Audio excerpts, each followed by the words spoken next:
know that every loss may lead to another when I'm going up. I bet when I land, they gon' tell me it's lucky again. See that I'm winning, it's harder to watch. I'm setting the stage, you give me my props. You ain't got a soul, you lacking the spirit. You talk out your nigga, I'ma show you I'm with it. I'm really here for you to sit and watch me win again and win again and win again. I know it's probably getting on me when I'm sitting in this. If I ever win again, there's nobody that minimum. I didn't have to sip a soul. Please don't play no games with me. It was never about just fame to me. They needed the best, so they came to me. Who the best in this thing? Tell them, yeah, that's me.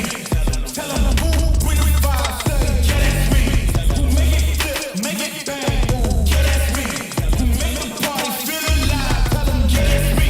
I'm so proud, nigga boy, when they name me. Tell them, yeah, that's me. And if I'm taking a shot, I don't miss. Who knew I would be at a top like this? And no one made my goals for me. But I'm exactly who I'm supposed to be. Cause it's the path that God chose for me. So even if some doors close for me, I still won't let y'all close to me. So please step back where you supposed to be. Put the game all on hold for me. To sit there, watch me roast to be.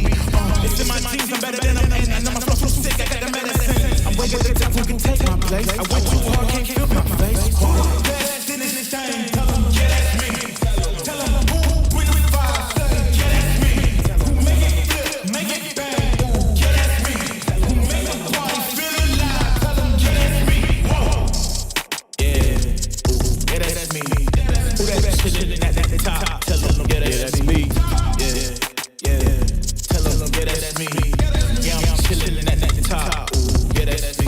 Woo! Wow, I am excited about today's show, friends. I'm here, and I wasn't sure if we were going to make it. The technology on this end is bonkers, my friends. I got a billion things going on here. I'm a one-man show, but I'm really glad we got the live going. Listen, friends, before we go too far into it, I'm watching the chat right now. Please behave in the chat because I'm a one-man show. I don't even got moderators. Everybody keeps telling me I should have moderators, and I don't have moderators because I do live underneath this philosophy that adults should act like adults and be able to handle themselves properly. And that's on both ends. So the person throwing out conversation and the person receiving the conversation. So please just behave in there. And if you don't, I will be monitoring the chat afterwards. And, maybe you'll get blocked from the channel or something. I don't know. So I am excited about today's show. And this was something that was in the works for a long time. I had interviewed Garrick a couple months ago. And when him and I started talking about, everything that we talked about on today's show, if you guys heard today's show, if you have not heard today's show and you're tuning into this now, you might be a little lost, but you are more than welcome to stay and hang out with us and then go listen back to today's show. A few little things that I'm thinking about here, friends. One, I just got a brand new mixer, okay? I'm learning how to use it, so if my voice sounds funny on today's show that you listen to, that's probably why, because I have all these different settings that I'm trying to learn how to use. I think I got the setting that I like, but I'm working on that. Also, if you guys are watching, on YouTube here, and when we came in with the music, please let me know with a thumbs up. Give me a thumbs up in the chat if when you heard the music, if it was looping back to itself like an echo, or did you just hear it like normal, just beautiful, lovely hip-hop sounds from Frank Bentley. So just give me a thumbs up if it was all good. Give me a thumbs down if it was looping. Actually, don't even give me a thumbs down. Just give me a thumbs up if you think it was going well. All right, I got some thumbs up. We're good to go. Oh, boy, let's go. Let's do this. Today's show, when we dropped this show, I was talking with Garrick, and I decided that, because when we first did this recording, I could tell that Garrick wanted to get this information out sooner than later because of the mind-bendiness of it and kind of the relevance of time. But I told him we had to wait until November 11th because it was just too juicy to not wait until November 11th. And so I've been planning on this week for a very long time and planning on dropping today's show on 11/11. And I hope you guys enjoyed it. I know there's a lot of conversation in the comment thread on Instagram where people were talking about the episode. For the most part, people enjoyed it. I did see one person say that it was a dud or something like that, and that's fine. They can have their opinion, but I strongly, strongly disagree. I may not totally understand everything that we talked about on that episode because I'm not too smart, but it was a fantastic show. I had a great time talking to Garrick, and we're going to have him back on here in a second. I love you guys. I just wanted to say that up front. Thank you for being here. I see we got 87 people, 90 people in this conversation right now in the chat, chatting away and stuff. Thank you very much for being here. Let's have some fun now. We are going to bring on our guests, and we have two guests right now. We have Alika, who is the show artist for the Confessionals. We have two show artists. We kind of have had over the years a revolving door of show artists. We've had 4 now. We have 2 right now, and at one time we had 3, but Alika was the very first one, and he's still standing strong, and I dig it. Alika is the guy who generated the logo behind me. We decided to redo the logo back in the day when the show actually started getting traction and stuff, because I kind of took pictures off of Google and placed it together, and I was like, well, that will work because I don't know if the show's going to last. I'm not going to pay for a logo. And once the show started picking up, we went to the logo mode with Alika, and he's like, send me a picture of you doing this. The rest is history. So Alika is the one to blame for all the people on YouTube who are new to the channel and are blaming me and calling me a Satanist and Illuminati because it's covering my one eye and it's black and white, all that stuff. It's all Alika's fault. We got Alika right here on screen. Alika, you can now unmute yourself. Thanks for being here, brother. And all right. What do you have to say for yourself? And bringing all that drama my way. Apparently, the black and white, the covering the eye. I already look like Anton LaVey as it is. LaVey. So, like, I mean, you're killing me here, man. Like, I'm Team Jesus. I've been telling people that for years, and now they're saying I'm a psyop and I'm an undercover agent. I'm actually some kind of like leader of a satanic cult, apparently. Yeah, man, they figured us out. I guess all so. I gotta say. I guess so. Freak, man. You know. You're sabotaging me. You're sabotaging me. All right. Trying to get through this undetected, and we just couldn't do it. I couldn't let it go. I had to put it in the logo. Hide in plain sight, right? Yeah, That's the Illuminati playbook. All right. So listen, everybody, we have Alika here because of what happened this week with this show. We have Garrick. Also, Garrick Hoover is another show artist. I want to give a shout out to Garrick, Garrett. And Garrett, he's obviously not involved in this conversation because he didn't do the show art. Alika did. And Alika and I were talking about how this show kind of played out, because Alika listens to a show before it drops, so he hears what we talk about, and he comes up with a design. Like what, 95% of the time, Alika, I don't ever tell you what to do. I'm just like, hey, listen to this. Design whatever is inspiring to you, and then I'll name the show after your artwork. That's kind of how it works. Yeah, pretty much. And so you and I are talking about how this this show is mind-bending, trippy, and all that stuff. And you kind of like, it was in text message, but you're like, I just had an idea pop in my head. And I'm like, okay, cool, And then very quickly you turned around with the design. I was like, that was fast, like I was expecting a day or two, and boom, it was done like in an hour. And in that time, you designed something that made my brain pop a little bit, because before you made that design, you told me that you've been having numbers pop up in your life, and some similar numbers as to what Garrick's been talking about. And actually, Garrick, one of the numbers that's been popping up for you has significance to Garrick, and we didn't even talk about it on the show, so we'll be talking about that in a few minutes. But the show art that you made was eerily similar to the original channel cover art that Garrick had put on his YouTube channel. And when I saw it, I was like, you've got to be kidding me. So I went to the YouTube channel, and he had already changed it. So I had him send it over to me. I sent it to you. If anybody wants to see that, it's on the Confessionals website underneath the episode for today. I put both pictures there, and also on the Instagram account in the stories. I made it a story today. But I was just like, holy crap. So Alika's having these numbers. He's having some kind of weird connection to Garrick as it is. Then he pretty much designs what Garrick originally had on his YouTube channel. I was like, this is some trippy stuff. So Garrick, I know you're here too. You can unmute yourself and say hi to the people, because I know they're waiting for you, and then we'll get this conversation going, my friend. Garrick, say hi. Hello, everyone. This is the face. This is the face, friends. This is Garrick. This is the man who is decoding the matrix as we speak. Garrick, man, how you doing, brother? I'm doing well, doing very well. Awesome. So, Garrick and Alika, you guys are here right away in the beginning because I want to kind of get into this conversation with Alika and Garrick and how this all unfolds. And you guys feel free to kind of go back and forth if you want. I can just be a facilitator. We can just have a three-way conversation. But Alika, if you could start us off, man, and let us know what it was like listening to that episode, and like at what point did you start realizing that you were starting to notice similar numbers in your life that Garrick was having in his life? Oh, okay. So when I was listening to the episode already, that's when he started everything off with the synchronicities, with the numbers and all of that. Like that's something that has appeared in my life for quite a while. 1111 having a pretty important significance in those numbers that I see. Also 3, 4, and 7, just a bunch of different numbers would always pop up, and so I pay attention to that. I actually chose my wedding date based on the way the numbers would come out and reduce. So, and don't worry, it's not my password, so I'm not worried about it. Did we lose him?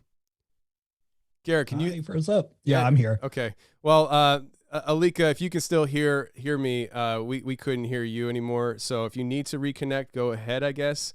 That's weird because he's frozen on Zoom here too. They're already on to us, man. They're on to us. Alika is in Hawaii, so I mean he has maybe the internet doesn't really shoot real good over the ocean. I don't know. I have no idea. But Garrick, you kind of are familiar with where he was going with. Now, I would like to say that in the show art, Alika had put 222 in the background, and it was very faint. And actually, I don't think I even noticed it until you brought it up. And you're like, "What's the significance of 222 to him?" And I was like, "I don't know." And it apparently though 222 it has a significance to you as well. Did you guys talk about what the significance is? No, we haven't, not yet. Oh, No. okay. And I can't remember if I even asked him or if I told you guys to save for the show. Now he's not here, so why don't we go into 222 with you at least, and why don't you let me know what kind of stood out to you as far as that goes with Alika and his design? Well, it's weird because now every time I look at something, like you said, that number, you didn't notice it straight away. And as soon as I saw the artwork, it's like my eyes are just drawn to these numbers. I mean, I obviously saw the 1111, but I immediately saw the 222 as well. But it's also one of the numbers that comes up through these numbers that have been generated using this 369963. And is actually one of the numbers that I will go over tonight with some of the new information that has come through with gematria. Awesome, man. Awesome. So I really wish Alika was here because I really wanted to kind of launch this whole conversation off with him. That really sucks because he was kind of telling his side of everything. I told him to reconnect when he can. But let's see here. I'm just trying to go over my text here. All right, so listen, before we kind of shift directions here and all that stuff, I don't know what's going on with Alika. He hasn't even answered me back yet in my text message. I want to let everybody know that there is a call-in line today. The call-in line will be opened here shortly. I'm not going to open the call-in line now, but if you hang tight, please give us a call. That will be an opportunity for you to call into the show, talk to me, Garrick, and Alika if he's here, and ask questions, contribute to conversation, and all that good stuff. So we'll be putting the call-in line up here soon. So if you guys got questions, if you hear something, you're like, oh man, why doesn't Tony just ask this question? It's right there. It's a layup. Why didn't you ask this? You can ask. Give us a call. And so I'll put that number up here in a little bit. Garrick, today's show airs. And By the way, everybody who is watching, listening, go ahead and subscribe to Garrick's YouTube channel, please. You're on YouTube right now. Half the work's already done for you. Just swipe down your phone app, hit the search bar, and type in the show title, because I just titled the show his YouTube channel. So his YouTube channel is 1111 Matrix Code. And hit subscribe, because that's where he's going to be giving up all his updates. And, of course, he'll be back on the show in the future and stuff. But if you want to keep up on him and all the stuff that he's doing, that's where you want to do it at. But, Garrick, today's show airs, today's show's drops, and you covered so much information in there. And I actually wanted to, because there's a difference between producing audio and listening to a show, right? So and Garrick, you used to be a podcaster, so you're probably familiar with this. Like when you're producing audio, you're not necessarily listening to the actual episode, like you're just you're working on other stuff. And I didn't really get a chance to listen back to that show. And then I was planning on doing that today, but I went to bed at 8 o'clock this morning because I was producing the video and the audio all night long for this, because, it was a lot of work. And I went to bed at 8 o'clock this morning, woke up at 1, dealing with the kids and everything. I didn't get a chance to listen back, but there was a lot of information in there. And you kind of dropped some hints with the members episode that you know who Bob is, or you think you know who Bob is. Let's just start off there. Okay. Actually pause on that, because Alika just arrived here. So let's bring back Alika, and let's see if we can rein in the ship here before the total the whole thing just goes to the the end of the world here. Alika's trying to connect. Here's Alika. Alika, man, what happened? Are you good? Yeah, all good. Did the lizard I'm people back. get you? You good? You're good? Okay. All right. I'm a body double. Oh.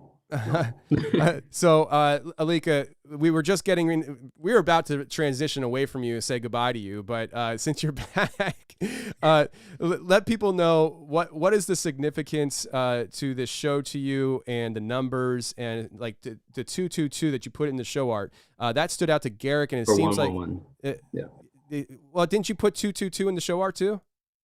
Yeah, I put all the way 1, 2, 3, 4, and 5. I put them all inside. I hit them in the numbers. You did? Yeah. Oh, I didn't even see that. Yeah. Oh man.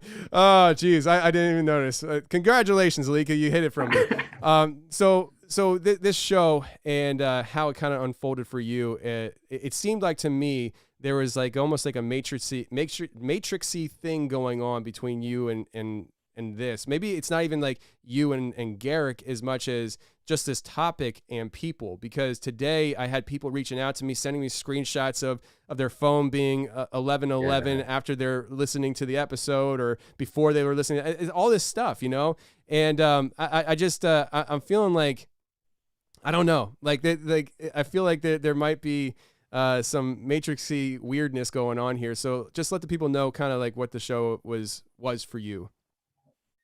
Yeah, so all of that, just noticing all of that, because as I was saying before the internet cut off, so I even made my wedding date. It's January 7th, 2017, and so I wanted 3 7s in there. So it was the third 7 is after all the numbers are reduced, so it comes down to the 7, and that's what I wanted. And so it all comes out, even in the apartment numbers that I used to live in, like 3 and 4 have a pretty big significance. So my wife used to live in apartment 408. So 4 and 8 put together is 12, and then you have the 3. So and when we met, I was telling her about my lucky numbers, her lucky numbers. We have the same lucky numbers. We have the same numbers repeating in our lives all the time. So it's just, numbers always meant something to me. So listening to this show was really cool to have you, Garrick, break everything down and then actually go into the gematria calculators and see all these connections that are running through everything. Like, I could just imagine if I went in there and started going in on it like you do, man. It's pretty mind-blowing. Yeah. It's intense. So listen, guys, let's talk about this show art real quick, okay? Because I'm kind of baffled. I mean, is it just me, or were you guys kind of surprised about how eerily similar those two pictures were? No, I totally was. I was totally surprised because I mean, I was just like, whoa. I almost thought that maybe he had gone to the YouTube channel and looked and was like, I'm going to design kind of based on what he's already done. Yeah, not at all, man. I was what? You know, when I saw that, when Tony sent me the picture, because he was saying, have you seen his original YouTube? I was like, no, not at all. And this image, so usually the short, it takes me about maybe like 3 or 4 hours to come up with something where I'll listen to everything and I'll draw while I'm listening, and then I'll clean things up. But with this one, it was just like an hour, and I already had a couple of images in mind, and I was trying to figure out how to make that work. But then when I texted Tony, I was talking to him about it. He was just, we're just texting back and forth, like, okay, what do you think we're gonna do with this? And it was like maybe 2 texts in, and immediately I was like, I know what I'm gonna do. And it only took an hour. Like the image was completely downloaded into my head. So I wasn't even figuring stuff out. It was just in my brain, and then I put it down, and that's exactly what I saw in my head. And then it turns out to be exactly the same. It can't be a coincidence, man. No, I mean, and so like when I hear this, you know, Garrick, it leaves me feeling like, all right. So I don't believe that. How do I say this? If we lived in a matrix, I don't think I would view it and believe the matrix to be what maybe most people would believe it to be, right? But Garrick, when you see that show art, did it make you feel like the Matrix was telling you almost like, it's like, no, you had the image right the first time, you know? You know? No, I think it was enhanced. The image was enhanced, you know. It's like, you know, because I like literally spent 0 time putting that together. I was just like, you know, threw it together and then threw it on YouTube just to have a banner image up there. But when I saw Alika's work, I was like, whoa, this is like, you know, 1,000 times more than what I had, you know. But it was almost like, you know, it's like, it feels like a transference of information in a weird sort of way. Yeah, that's the way We're on the same Wi-Fi, man. Yeah. Yeah, that's the way I feel. Like there's something trippy about it. Like there's something trippy about all the whole thing, man. I like I said before, I'm not really like, I'm not a mathematician like Garrick. I mean, you said you're not a mathematician. I'm not a mathematician. When it came to like the gematria stuff, I think part of it is just lack of understanding of how it works, to leading me with the idea that like, I'm a little skeptical, which I think is a good, healthy thing to be, is a little skeptical when it comes to this kind of stuff. But like, you know, when I sat down with you, Garrick, I was thinking like, okay, we're going to see where this goes. You know, like I know you and I had a conversation about coming on the show, you know, and all that stuff. And I was excited about it, but I was just like, oh, it's like open-mindedness. You're just like, okay, well, let's just see where it goes. And, you know, let's see if this is just a bunch of coincidences or if there's actually teeth to it. And I'd say for me, like the second hour of our conversation is where the teeth really came in and started biting down on me. I'm just like, I can't ignore this. This is so weird. and it just kind of tripped me out and stuff. So, Garrick, I want to kind of jump back in with you, and Alika, feel free to stick around as long as you want. If you got to roll, I know you're 6 hours behind me, so I don't know if you got things you got to do today. So if you got to roll, no problem, brother. But Garrick, I want you to kind of talk to us about whatever you want to talk about today. I know there's a lot of different things as far as different topics of conversation, new numbers, new dates, and even who Bob is. So if we want to start off with Bob, because I brought him up before, that'd be good. But before we have Garrick going into that, everybody that's watching right now, we got 160 people right now viewing, and this video only has 32 likes. You guys are killing me. You guys are straight up killing me. Okay? Like seriously, liking a video is very free. I'm not asking you to pay for the like. Just hit the like button. And if you hate me and you're just trolling and you're being a fraud, that's fine too. You can hit the thumbs down button because that still helps me out, you bozos.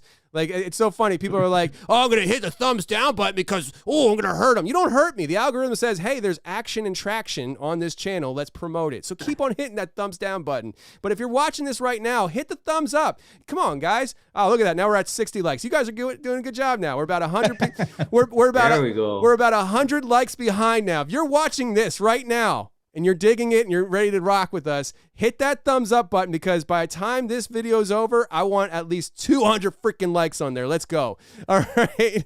So, Garrick, man, let's get into it, man. If Bob is not the right spot to launch off with, that's fine. Take us where you want to go, but I brought up Bob, so go for it, man. Yeah, let's talk about Bob, because I mean, this has just been odd. And people have even said, like, I mean, I've gotten messages on Instagram today, and it's like, oh, who's Bob? Or, you know who Bob is? You know, almost as a joke. But yeah, so as I talked about on the show, I received this email back in June. It was June 25th at 10:26 a.m. from someone named Bob. And the message in the subject line and the body of the email was simply a note from the universe. And this was odd to me because this email came to my work email, not my personal email. And it was at the same time that all of this information just started, I don't know, like downloading to me, for, you know, lack of a better way of saying it. So, I mean, obviously it stood out to me, but I didn't respond to the email because, again, it came to my work email address, and I was afraid that, you know, I didn't want to take a chance that it was some sort of phishing email or something like that. I didn't want to screw anything up. So I didn't respond. However, on October 25th, with much prodding from one of my coworkers, and she's a good friend of mine, she kept pushing me. And I was sharing my screen and showing her some other stuff. And we were talking about that same email. And she kept saying, I feel like it's important for you to respond. And I was like, yeah, okay, yeah, but I don't want to screw anything up. She just kept pushing me and pushing me and pushing me. So finally I responded, and she watched me do it. I have not gotten a response back, but here's some interesting things about this. So this email from Bob came on June 25th. I actually responded October 25th.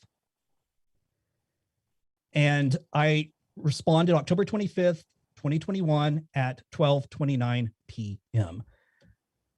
with Bob's email and those numbers from when he responded, or when he sent the email, and the time. All those numbers, when you add them together, they equal 27. Well, strangely enough, the numbers from when I responded to the email also equal 27. And I was like, what are the chances of that?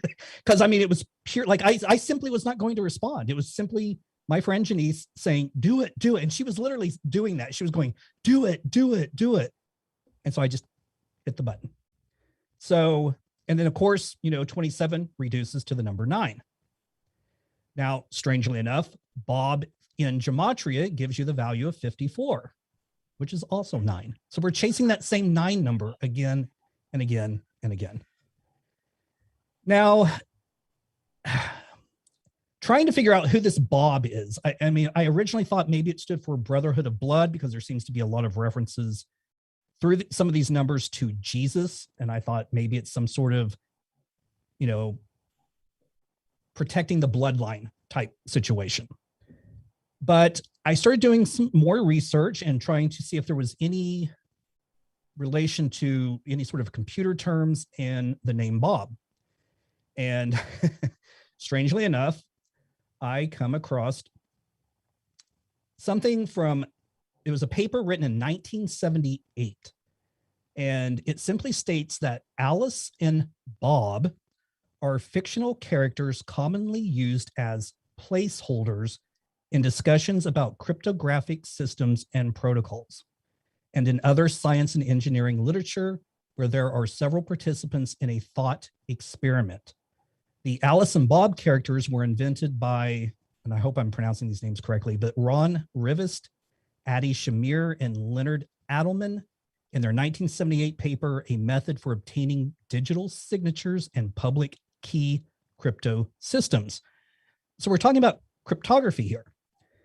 And it says subsequently, they have become common archetypes in many scientific and engineering fields, such as quantum cryptography, game theory, and physics. As the use of Alice and Bob became more widespread, additional characters were added, sometimes each with a particular meaning. Now, the important part of this, it says these characters do not have to refer to people. They refer to generic agents, which might be different computers or even different programs running on a single computer. So this got my mind thinking, okay, so if this is a simulation and this information is being delivered, could Bob simply be a rogue program within the system,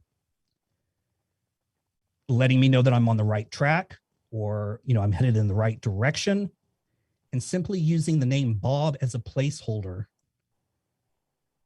so as not to get caught?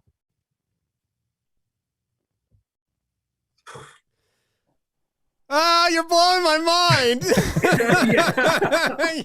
you're blowing my mind. He's the operator.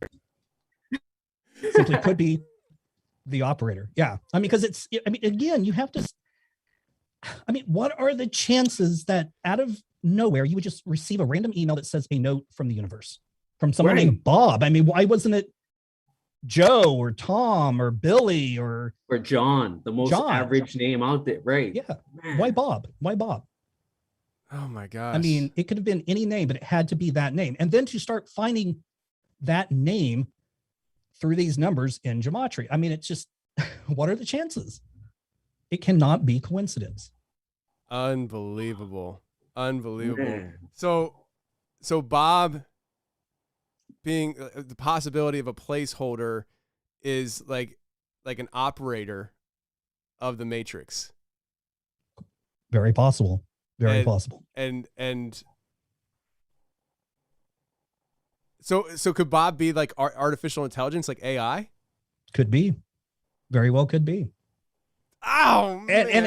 And you have to, I mean, taking that thought into consideration, you have to begin to ask the question, well, how does this AI know that, you know, I'm going through this situation? Right. So how is it connecting? It would have to be through some sort of simulation or some sort of pre-knowing on its part to even reach out to me in the first place. And especially at the exact same time when all of these just random thoughts, you know, on what I'm supposed to do and how I'm supposed to go through this process of generating these numbers, that this email would come at that exact same time. Well, and his name comes out to 9 as well. Correct. Yep. Yeah. Isn't 9 like the manager or the one that manages everything else? Yeah, 9 is the governing number. It rules and governs all other numbers. Yeah. Man. Yeah. Like an operator. Yeah. Man, that's crazy. So all right. So let's have some fun here and think about this. Let's just have some fun.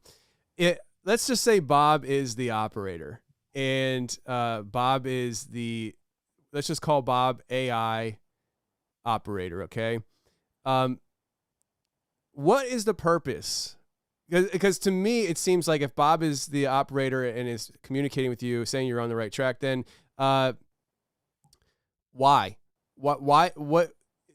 Assuming Bob is the one even sending you the 333, the 1111, and getting you going down this rabbit hole, and then saying you're going the right direction. What makes you? Why do you think this is happening? What? I wish I knew. I mean, to be honest, because it's not like, as far as we understand at this moment, it's not like you're going to be, you know, it's not like you're stopping the matrix reset. It's like you're what's the point of the characters inside the simulation being illuminated to the fact that they are going to be reset? Well, and unless it is telling us that the reset can be prevented because, and we'll get to this here shortly, a new message has come through this gematria in such a bizarre way. And the message almost appears to be a message of hope, but it came through encoded. And I don't know, I don't want to jump ahead and reveal what that message is without showing you how I arrived at that. Okay. All right. So let's just let's jump to the chat here real quick. Shout out to I think it's Dwayne. I'm not sure. Duane. I don't read too good. Thank you very much for the super chat. Friends, listen, if you have a question that you want me to see and stuff, just shoot us a super chat because it helps me out, helps the channel out, and I will actually be able to see it and out amongst all the other stuff because I'm not really reading the chat right now. But they say, wait, when did he get the email from Bob again? What date exactly? That's what the super chat question is. We'll be taking super chat questions this entire time, friends. The date the email came through was June 25th, 2021. June 25th, 2021. Mm-hmm. Wait a second. Huh. I'm not going to, I'll just let you unfold everything. I don't want to muck the waters up here and stuff. So if you don't want to jump the gun with that whole thing with Bob, then where do we go? I mean, because we could really ponder on Bob here for we could make him a whole episode. Oh yeah. Who is Bob? Yeah, like it. We can make it a whole episode. I mean, it's really interesting the complexity here and the possibilities, I should say, because it's like if Bob is AI, that would mean superior intelligence, and it would almost certainly have to have a reason as to why to even reach out to you to begin with. Right. You know? Right. If it's a human, then you could maybe talk about, meddling factor, but how would it even know, Exactly. If it was a human being, I mean, why? I mean, first of all, why that message? Yeah. I mean, why that message? And when you think about, the numbers that, I was first being shown 333 and then 1111. And then I get this random thought to multiply those numbers together and get 369,963, which, 369 and Nikola Tesla saying if you only understood the magnificence of these numbers, then you would hold a key to the universe. And there's that key word, universe. And then to receive an email that says a note from the universe. And it's just, I mean, that obviously when I first saw the email, I got cold chills because it's just like, what is going on here? What is this email? And again, I mean, it's hard to get past that idea of someone just sending you a random email with that statement. I mean, it just makes no sense that would even happen. It has to be for a reason. And again, to find these statements such as who is Bob through gematria. I mean, what are the chances of that happening? Yeah. And his name comes up again through, and these aren't new numbers. The other day, again, one of those random thoughts pop into my head, and it was basically telling me to start with the first number that was generated, the 371074, and split that number in half, but split it where the last four digits, like the code was telling me, you start with the last four and you add the remaining. So I would split this number at right after 37. So I put 37 in a column and 1074 in a column. Then I went to the next number, 741037, 74 in a column, 1037 in a column, and just went straight down. I went straight down to the 40700704. Now, if you remember from the episode, I don't even know, did we get to that part in the episode about the input-output processor, the patent? You know what? I don't remember hearing that. Alika, do you? I don't remember hearing that. Yeah, I don't think so. Yeah, I don't think so. Okay, well, that number, 40700704, led me to a US patent for a input-output processor.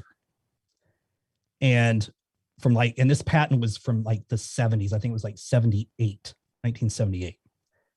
And the way that you think about 369963, it works as an input-output processor, because any 4-digit number that you add to that number can be brought back to the original number you started out with. So it acts like this input-output processor. It's just strange that that number would lead me to that patent. But that number is also the 11th number that was generated. So we're chasing that 11 number again. Man. Yeah, it's going to get kind of crazy here.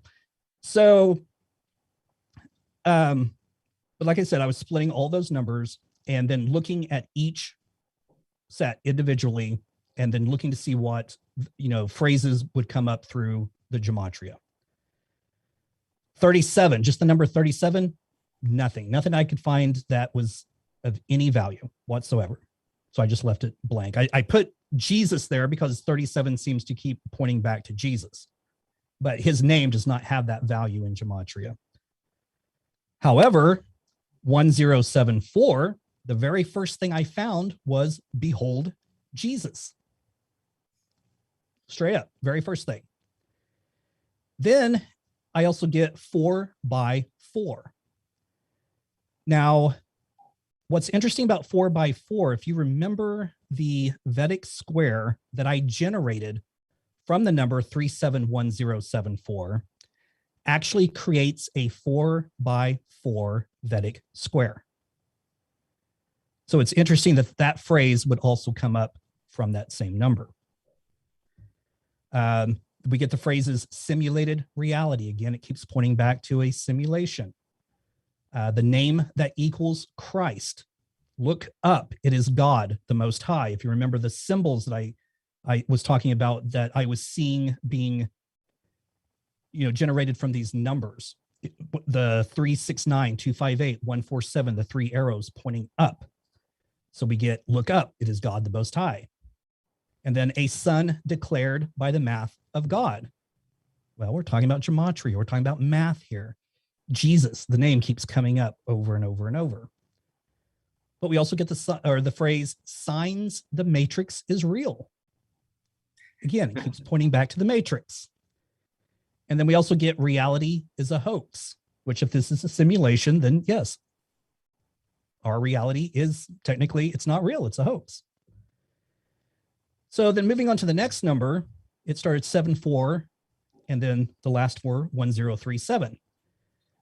There was one phrase that came up with the number 74 that stood out to me, and that phrase was add each cell. And I thought, well, that's interesting because I'm doing this in like an Excel spreadsheet type program, but for the Mac called Numbers. And I'm putting these numbers each in a cell all on their own. So I thought, that's interesting. But then I thought, is it telling me to add each cell or is it telling me to combine them?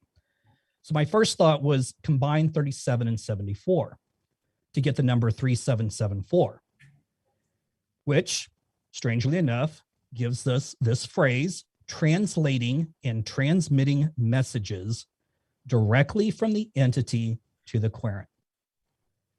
And that's what's happening here. I'm translating messages that are being transmitted to me from God knows where. God does know where. That's the whole thing. That's the whole thing. That is so crazy. This is so crazy. So all right. So listen, I'm trying my best to follow along here. And the numbers are blowing my mind. Okay. Garrick, you keep using, let me throw this out because Alika, I know you don't, I don't think both, I don't know. I'm not trying to put your guys' business out here. It's just me. You guys, Alika, you know me. Like I just say stuff. So I'm very public with my faith. Okay. Yeah. And, when I hear this stuff, and this isn't just Garrick. This is, stemming back to when I first started looking into the matrix and simulation idea. Like, for stemming back to then, I was like, this kind of is a simulation in the sense that according to what I believe, there is a creator outside this realm of space, time, and matter that created space, time, and matter and exists on the outside of that. And he created this in which we live, which could be a simulation because we have a beginning time, we have a start time, and an end time where we expire, and then we exit the simulation, right? And so, like, in a sense, right, I could see that argument even from my perspective of a theological point. Garrick, you keep talking about, Jesus and this, that, and the other. What are your thoughts on that? What I just shared? I mean, do you think that it's a possibility, or do you think that there's something else at play here? I mean, could Jesus? Do you think that Jesus is a character within the simulation? Like, what are your thoughts on this? Because my mind is getting blown. Well, you and I actually kind of talked about this the other day, and I mentioned to you, what if Jesus was the first true hacker of the Matrix? These miracles that he performed, being able to do these things that, other people at that time, were unable to do. Maybe he simply knew how to change the code. He knew how to hack the code to do these things. I don't know. I mean, I'm just speculating, just, coming up with ideas, but it's because it keeps coming back up with his name and God and the math of God. And I mean, it's so interconnected. And that's one of the phrases that, came up, in the video, was the interconnectedness of gematria. I don't know. I don't know. It's just, it's crazy because, like, and by the way, before I forget, shout out to Donnie Cho. Donnie, I'll get to your super chat here in a little bit. I saw that question, and I'll get to your super chat here. I just don't want you forgetting, man. I don't want you thinking I forgot. Now, it's very interesting because it's like this when you start thinking about, like, the existence of a God and creating this creation that within what we live, like, you literally can see how that God could be the operator, the designer of the simulation, because that's essentially what he is, and the architect. And so this architect is speaking. Let's just say the architect is speaking to you right now, Garrick. It's like, do you look at it as, like, and I'm not, this is more like theoretical questioning. Yeah. It's like, do you look at it as the architect is there a reality outside of what the architect has given us to view what reality is? It's like we've been given a blueprint here within this simulation as to what reality is that the architect gave us. But did the architect give us only half the page, and he's starting to feed you breadcrumbs of the rest of it? I don't know, but it's like the idea of creating a simulation. Let's just say God is the architect here, creating a simulation of characters that the architect chooses to give free will to. And in the simulation, the characters are left to decide and make up their own minds as to what they want to believe about said architect. And here you are decoding some kind of matrix. My mind is just going a billion miles an hour. I'm trying to figure this out as I go. I gotta chime in about this stuff, man. What'd you say? I gotta chime in about this, because it's like this whole discussion about what reality is and everything. Like I talk about this all the time. So me and my wife have these discussions a lot. I talk about this with my friends a lot as well. And have you guys ever heard of Donald Hoffman? Mm-mm. I've never heard of him. So Donald Hoffman is a PhD. He has he's a proponent of the reality is a simulation theory. And so Donald Hoffman, he actually articulates it better than the theory that I have about what reality is. So the way he describes reality is that it is indeed a simulation. And that reality is, so imagine it, the example he gives is, imagine we're all in, like, say, GTA 5, a video game, right? So we think we understand reality because we understand the way the game works. So we think we push, or we think that physics works a certain way, like when you pour water out, it falls down, gravity works this way and that way, and all of the laws of the universe that we understand as it is right now, that's how the game works. So Donald Hoffman is saying that all of science is based on the observation of the game itself. And what happens when you press the button, like when I press B, this happens. When I press left and right, the car goes left and right. But that's not actually what is happening. Like in reality, you're having inputs being put in to this simulation. Something happens and you see it as what you think that this causes that. But in reality, we're all just playing a game.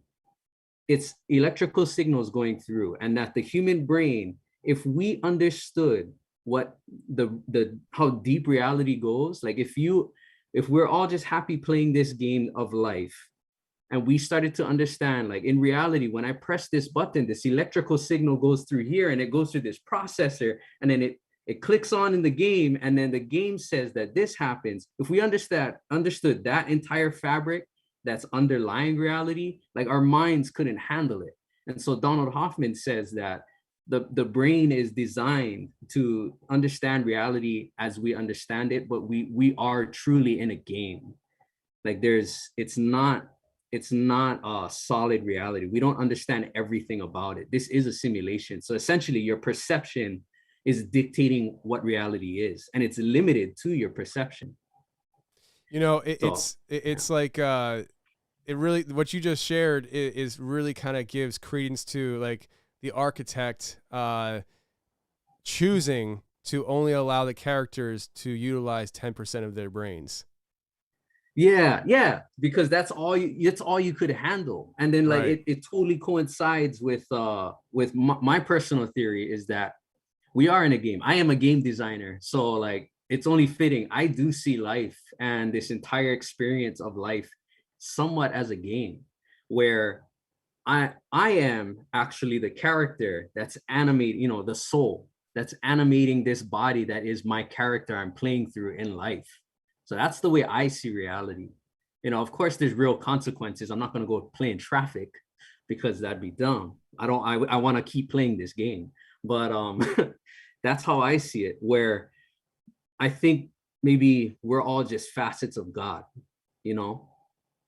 all of our souls all of our consciousnesses are just facets of God, the totality. So I don't think there's one architect. I think all of us together are creating what reality is. We're all the architects, but we're all tiny facets of it. Man. Woo! Makes a lot of sense. Wow. All right. So I'm digging this conversation, guys. Listen, I have no idea how long we're going to be going. So I'm just giving everybody a heads up. I have no idea. Garrick, at any time that you say, I have to get up for work tomorrow, that's cool with me. No problem. I'm okay? off tomorrow. Oh, there you go. All right, there you go. And Alika, But I do have something I want to add to what Alika was just talking about. Okay, go ahead. Okay. So I actually had this weird experience this week where it was around 5:30, 5:45 in the morning. I woke up, had to go take a leak. So I got up, went and peed, came back, crawled back into bed. And it was, almost the time that I had to get up anyway, but I just wanted to kind of lay there and just, get a few more moments of, rest before I had to get up. And I was not asleep. I was fully awake, but my eyes were closed and I was just allowing my mind to just wander. And after like a few moments, I started to see in my mind's eye this swampland, and there were these buildings, and I instantly was like, man, I know this place. Like I've been there before, but where the hell is it? Like, how did I get there? And it was so real and so freaking familiar. Wow. Here's the thing. I had been there, but only through virtual reality. Oh man. What I was seeing was actually from the Walking Dead game on the Oculus. And the buildings in the swampland were all from that game, but in what I was seeing was so real to me. I could not in that moment tell the difference between this game that I've been playing and someplace that I had really been. Wow. So with that thought in mind, if this is a simulation that we've been experiencing since birth, then how could we possibly think, any different? I can see where people would think, it's difficult to see this as a simulation. And so like that kind of goes with the idea of children. And when like this happened to me just like a week or two ago, my son comes into our bedroom and he starts talking to me about what he was doing before he was born. And I'm like, wow, what? And he's like, yeah. And I forget what he was talking about. Lindsay would remember, but like, he's like, yeah, I was, this, that, and the other. I'm like, huh? And then he starts talking about flying on alligators or something. I'm like, okay, just go away. But like it's that idea. I want to fly on an alligator, right? I personally want to ride on the back of a Bigfoot who's flying in a UFO. But hey, everybody has their own thing. But I like it's that idea though that when kids talk about this kind of stuff, I mean, it's so easy to say, oh, just chalk it up to an act of imagination, but at some point, like, it's like, is it? I don't know. I mean, I don't know. I don't even know what the answer is to that. All I know is it happens to a lot of people other than just me and my kids. Shout out to Angie for just joining the channel and becoming a member to the channel. She now has access to custom badges, emojis, and things like that. I want to bring back Donnie Cho's question here. He sent in a super chat in, probably 20 minutes ago. And he said, Tony, do you think Bob could be the same individual sending the emails in the Hellier documentary? That's a good question. I don't remember the Bob character from the Hellier documentary. I haven't watched it in a while, but are either of you guys familiar with Hellier documentary and the character Bob? No. I've seen the documentary, but I don't remember Bob. I wonder if Donnie is getting confused, Bob from Hellier to Bob from Egress. We did an Egress Industries episode. I don't even remember when. I think it was last year. And there was a Bob character in that. And I think Bob, if I remember correctly, Bob was an actual person that was doing a show with the Hollow Sky podcast guys when weird things happened. But they have like their own weird matrixy thing going on with Egress. I think Egress Industries has kind of died down though a lot recently with I think whatever Egress was, I think moved off of Hollow Sky. So like there's no news to give because they moved off. And lastly, I want to give a shout out to Chris as well. Chris Perkins gave a $5 super chat. Says, Tony, we need Brian in here. I'd love to hear his input too. This is so interesting. Unfortunately, what time is it? 10 p.m. My dad, Brian, my co-host for Hammer Lane Legends, is hooking up to his trailer right now, and he's getting ready to pull a trailer from Allentown, Pennsylvania to probably like Baltimore or DC or something like that. So he cannot be here. But yeah, shout out to you, Chris, for that shout out and the super chat.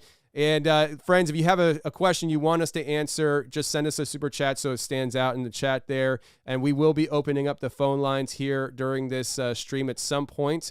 I have the phone number queued up for the screen, but I am not going to be releasing it yet because I'm not ready to take phone calls. I'm still enjoying my time with Garrick selfishly. But if you're watching this and you're liking what we're talking about and you're digging the conversation, there's 190 people watching right now with 136 likes. Let's get that number ratio even there, friends. Hit the like button if you're digging it. All right, Garrick, where do we go, man? Where do we go? I mean, we could spend all day on Bob and the architect, but I just want reality. Yeah, like tell me something juicy. I don't know. Just tell me where we're going. Well, I want to talk about a couple more of these numbers that okay, and the phrases that came up after I split those numbers. So just going down the list a little ways, one of the numbers that was generated was the 2590852. And so I made the split between 259, and 0852. So the number 259 through gematria gives us the hidden name, and then also Bob is real. So again, Bob pops up. But the last 4 digits, 0852, 0 at the beginning, you would drop because it doesn't calculate. So you're left with 852. And it simply asks the question, is it true Bob is real?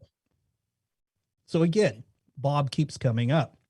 So it's almost like it's asking the question and giving the answer. So we have, is it true Bob is real? And in 259 gave us Bob is real.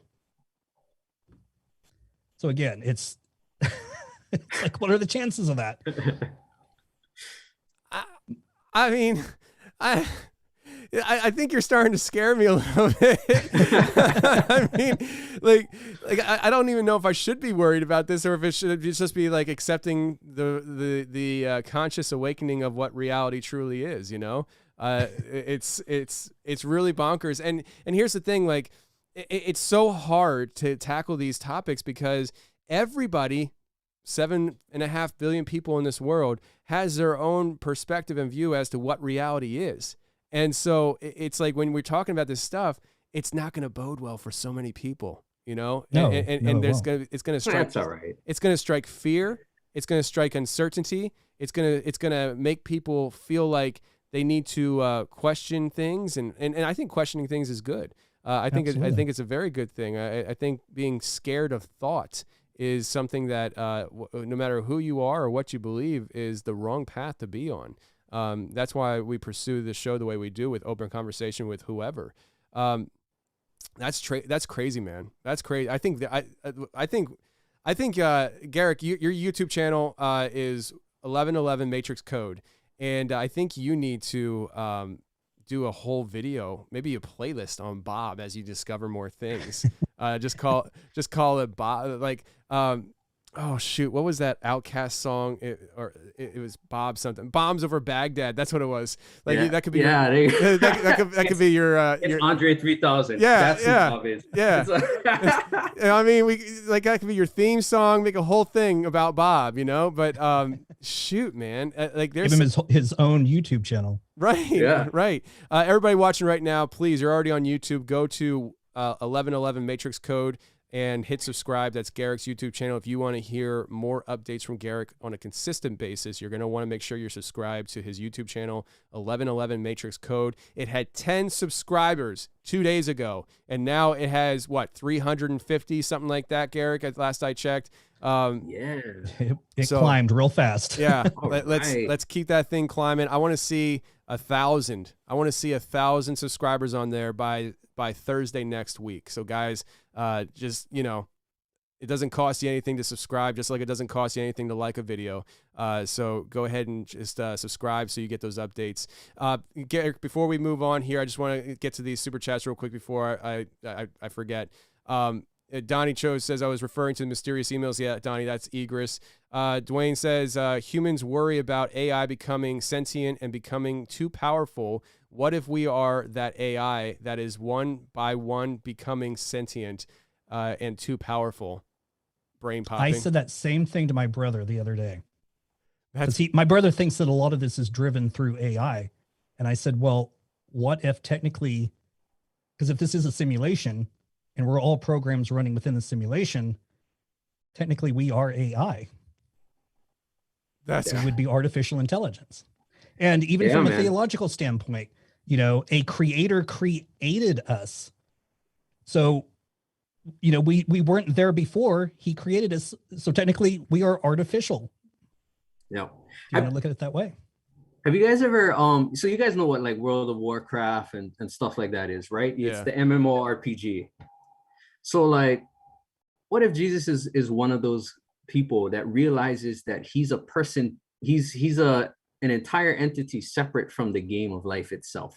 So like he just came in and he was like, oh, we're all playing a game, guys. And then he says it in whatever words people will understand. Like, hey, all this stuff that I could do, you could do too. You just got to remember you're playing a game. Just follow the rules. So, you know, like, so Neo in the Matrix. Yeah, exactly. And if you've ever heard of Thoth in ancient Egypt, like he's he has said, so he's the god of knowledge and memory and all of that in ancient Egypt. He wrote the Emerald Tablets. There's all of these things where it feels like the same character is returning in different millennia and different eons to say the same message. And all of these different things all of these different characters could be returning in like Bob. Bob could be letting you know, like, this is a game. This is a game that you're playing. Don't get stuck in the game. Remember, you're the player, not the character. Right. Yeah. That's an awesome way of looking at it. Absolutely. All right. Alika, you can get out of here with that sacrilegious stuff. No, just kidding. No lightning yet. You silly Satanist, you. Yeah. Oh, yeah. They're gonna get a look. See, I knew he designed the logo that way. Chris says, "What if sleep paralysis and out-of-body / near-death experiences are us breaking away from the simulation?" Absolutely. I mean, like near-death. So, say you die in the simulation and you exit the simulation, you go to the architect, and the architect says, "Nope, you get a bonus life," and now you're going back. And you know what I mean? And so like it's very and so say that, you know, we need to do maintenance on this character. So when it goes to sleep, we're gonna unplug and we're gonna pull its chip out of it, and we're gonna do some maintenance, and then we're gonna put it back in, and they're just gonna say, "Whoa, that was a weird, trippy dream, man." You know, it's well, what if at night when we actually go to sleep, we're actually plugging into it? I believe that. Yeah. The more I have been doing this show, the more my mind has been open to dreams are not just my brain going rampant. I do feel like there's more to dreams than what I don't know what it is, but I just have this feeling that there's more to dreams than what I could fathom at this point right now. So Steven, thank you very much for the super chat there. It says Bob adds up to 10, which is 1 in Pythagorean numerology. Have you either one of you heard of Pythagorean numerology? Pythagorean? Yeah, I've seen it on some of the gematria sites. There's the cipher of that you can actually put in as well. Yeah. Wow. So Bob is 1. That's now we're talking Squid Games, and Bob is the old man in the beginning. Garrick, did you watch Squid Games? Yeah. Well, I haven't made it through the whole entire first season, but there was a phrase that actually came up through one of these numbers, which was what was it? The circle and square and triangle, which is those 3 symbols are in that show. Wow. On their faces. Those are like the basic building blocks of the entire universe. They all match up to different tones as well. I think that Squid Games is a straight up psyop, guys. I really do. Like I think Squid Games getting us ready. There is something going on with, because it's everywhere. It's taken off, and in the way it's taken off, I think there's a big side. But we're not here to talk about Squid Games. I'm sorry I brought it up. Actually, there's a painting by a Japanese monk, and I'm not sure how to pronounce his name, but it's Sengai, and it literally, this painting is a circle, square, and a triangle. And this website, which I found that on, had this written. I thought it was kind of interesting, but it says the circle represents the infinite, and the infinite is at the basis of all beings. But the infinite in itself is formless. We humans endowed with senses and intellect demand tangible forms, hence a triangle. The triangle is the beginning of all forms. Out of it first comes the square. A square is the triangle doubled. This doubling process goes on infinitely, and we have the multitude of things which the philosopher calls the 10,000 things that is the universe. Wow. So we're right back to the universe. Back to the universe. And his painting, that painting of the circle, square, and triangle is his painting of the universe. That's crazy, man. That's so freaking and nuts. It's interesting you bring up monks too, because I wanted to comment about your experience of being half awake, half asleep, and going into that VR landscape, but it was so real. So the CIA just dropped like millions of unclassified documents, right? They recently did, I think they did it last year in 2020. And one of them was about their experiments with remote viewing and consciousness, like way back. So the movie The Men Who Stare at Goats is based on all of these experiments. And so they released that, and in these documents, they say that the biggest threat to the military are monks, because they can pretty much control consciousness.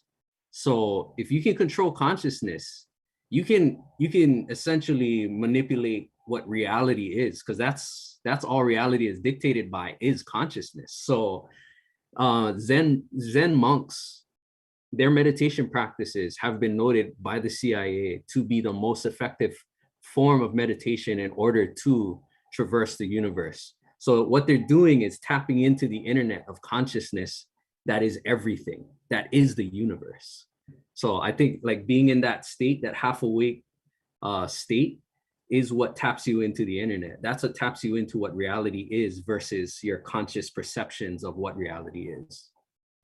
It's so weird because when I get it into that state, it's like instant the way it happens. It's just, I mean, I'm just, boom, it's like I'm there. It's like I don't even have to try to get to that point. It's just like remote happens. viewing.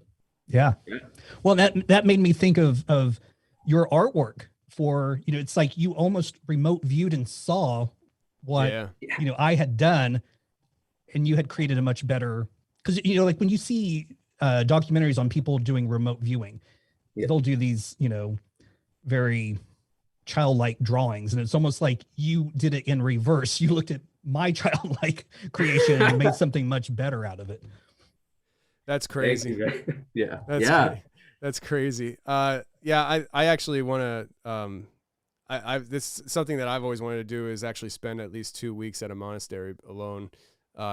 It's just been something I always wanted to do, kind of just get away and kind of learn the way of the monks and just, but unfortunately podcasts need to be produced. So I can't. You can take 2 weeks off, man, just to see the universe, you can take 2 weeks I come back with a dozen, not dozen, like hundreds of dozens of emails saying, did you quit the show? What's wrong? Did you die? What happened? Did the Clintons get you? Oh shoot, I shouldn't have said that. I am not doing anything suspicious.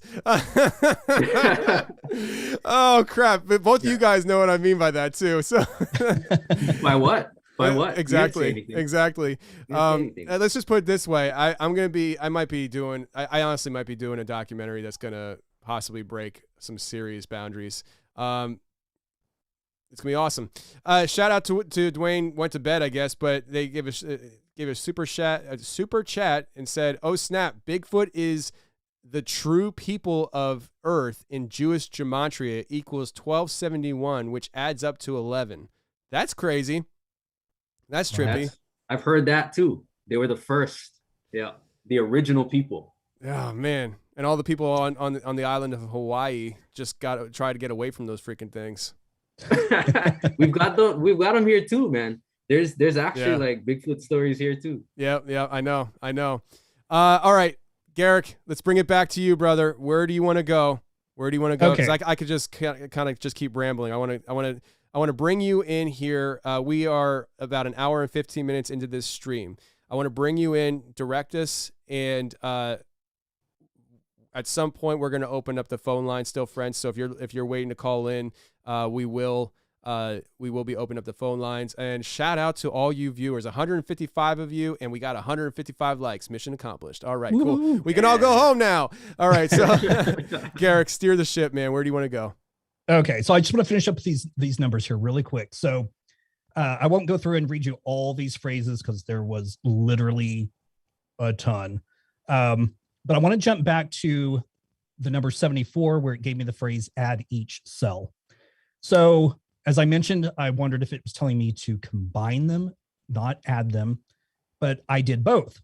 So I combined them, and we got that phrase, translating and transmitting messages directly from the entity to the querent. But then I took each row where I had split the numbers and added each one of those cells together. The first cell or first row of cells gave me the number 2442, which is a palindrome. It's the same forwards and backwards. And that gives you the phrase, true intelligence comes from logic and how it's applied. The second row, adding all of those numbers together. Now, those are the last 4 digits of all those numbers that were generated by 963. And that, adding those cells in that row gave me the number 9779. Again, another palindrome. But it gives the phrase, and this one's interesting, and this whole entire phrase comes from this one number. From my mind, by that which comes from inspiration, I create reality.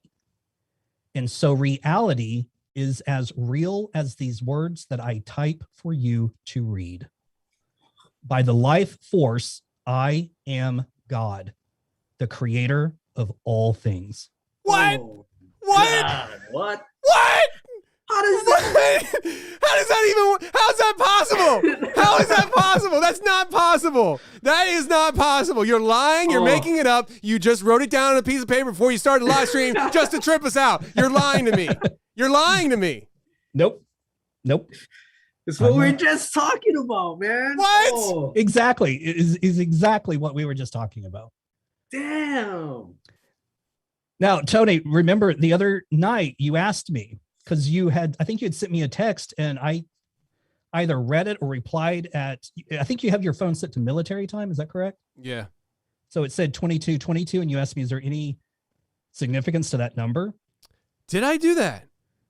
Yeah. That's crazy because that was part of the numbers that Alika put in the show. All right, go ahead. I'm sorry. Listen, guys, everybody's like, oh, Tony's on top of it. No, my brain is broken. Like I don't remember anything. Real quick, I also texted Tony that 3 and 4, 3, 4, and 7 are important numbers to me. I woke up from sleep to tell him that, and guess what time it was? No, it wasn't. 4:44. Check your phone, man. I just looked at it today. Okay, sorry. Go ahead, Garrick. So the reference to 2222, are you ready for this? Those 2 columns that I just mentioned, those 2 numbers, 2442 and 9779. When you add those together, you get the number 12221. If you use the key of taking the last 4 digits and add the remaining, so you're going to take that 1 and add it to the end, you will have 2222. Wow. And that number, 2222, will give you the phrase, the Holy Spirit is the final call before the apocalypse. Oh my gosh. Oh my gosh, man. All right. Garrick, I want you off the stream right now. You're lying to me. You are trying to make a fool of me. You're trying to mock me, something. What are you doing? Are you serious? I'm serious. But get this.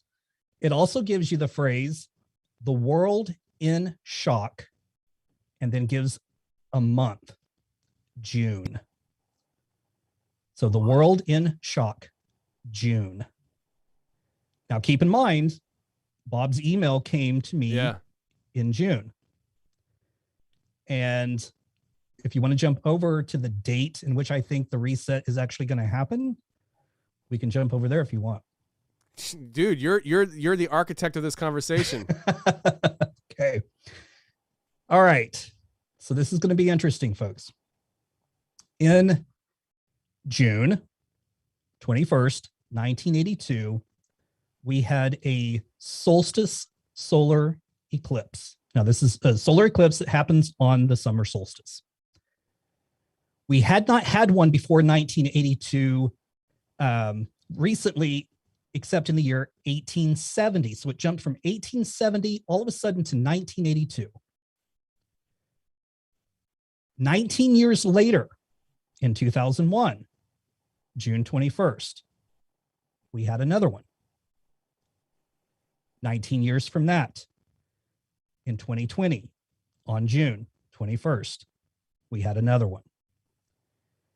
In 2039, also on June 21st, we'll have another one. And June 21st, 2058, we will have another one. So we will not have another one after 2058 for nearly 200 years. So this is where the date comes in, where this is the date you believe the reset happens. Right. And we just saw that phrase, world in shock, June. Wow. Now keep this in mind. 1982 to 2001 is the first 19-year cycle. From 2001 to 2020 is the second. From 2020 to 2039 is the third. And from 2058 is the fourth. 19 years. Well, what is 1 plus 9? 10. And when you reduce 10 down, you get 1. And how many ones did I just say? Wow. Oh, man. 11. Oh my gosh. You're blowing my mind, man. Yeah. I feel like this is a live magic trick with just numbers. Garrick's like, poof, magic. But get this. So there's 5 dates: 1982, 2001, 2020, 2039, 2058. Remember those symbols that I talked about that I saw being generated? We had the one that looked like the Pyramid of the Sun. We had the Aztec sunstone. We had the one that looked like the setting sun. We had the 3 arrows pointing up, and then we had the one that looked like the cross, the Greek cross. That's 5 symbols for the sun, 5 dates of a solar solstice eclipse. Man. Wow. Now, get this. So when you add up all the numbers in the dates, starting with 6/21, 1982, adding all those numbers up, you get 29. 9 and 2 is 11. And then 1 and 1 is 2. The next date, all those numbers will add up to 12. 1 and 2 is 3. The next date, they'll all add up to 13. So 1 and 3 is 4. The next date, they add up to 23, which is 5. And on the 2058 date, it will add up to 24, which 2 and 4 is 6. So we have a perfect sequence, 2, 3, 4, 5, 6. That's using all the numbers in the date.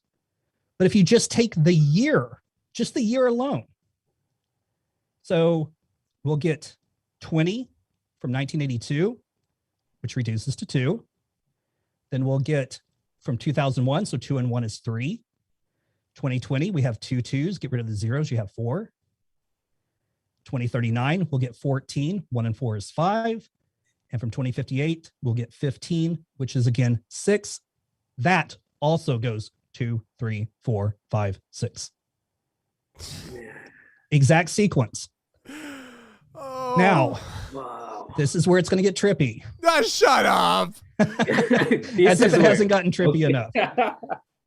So the number 2, 3, 4, 5, 6 in gematria gave me not a phrase. It is a phrase, but technically not the way it looks when you first look at it.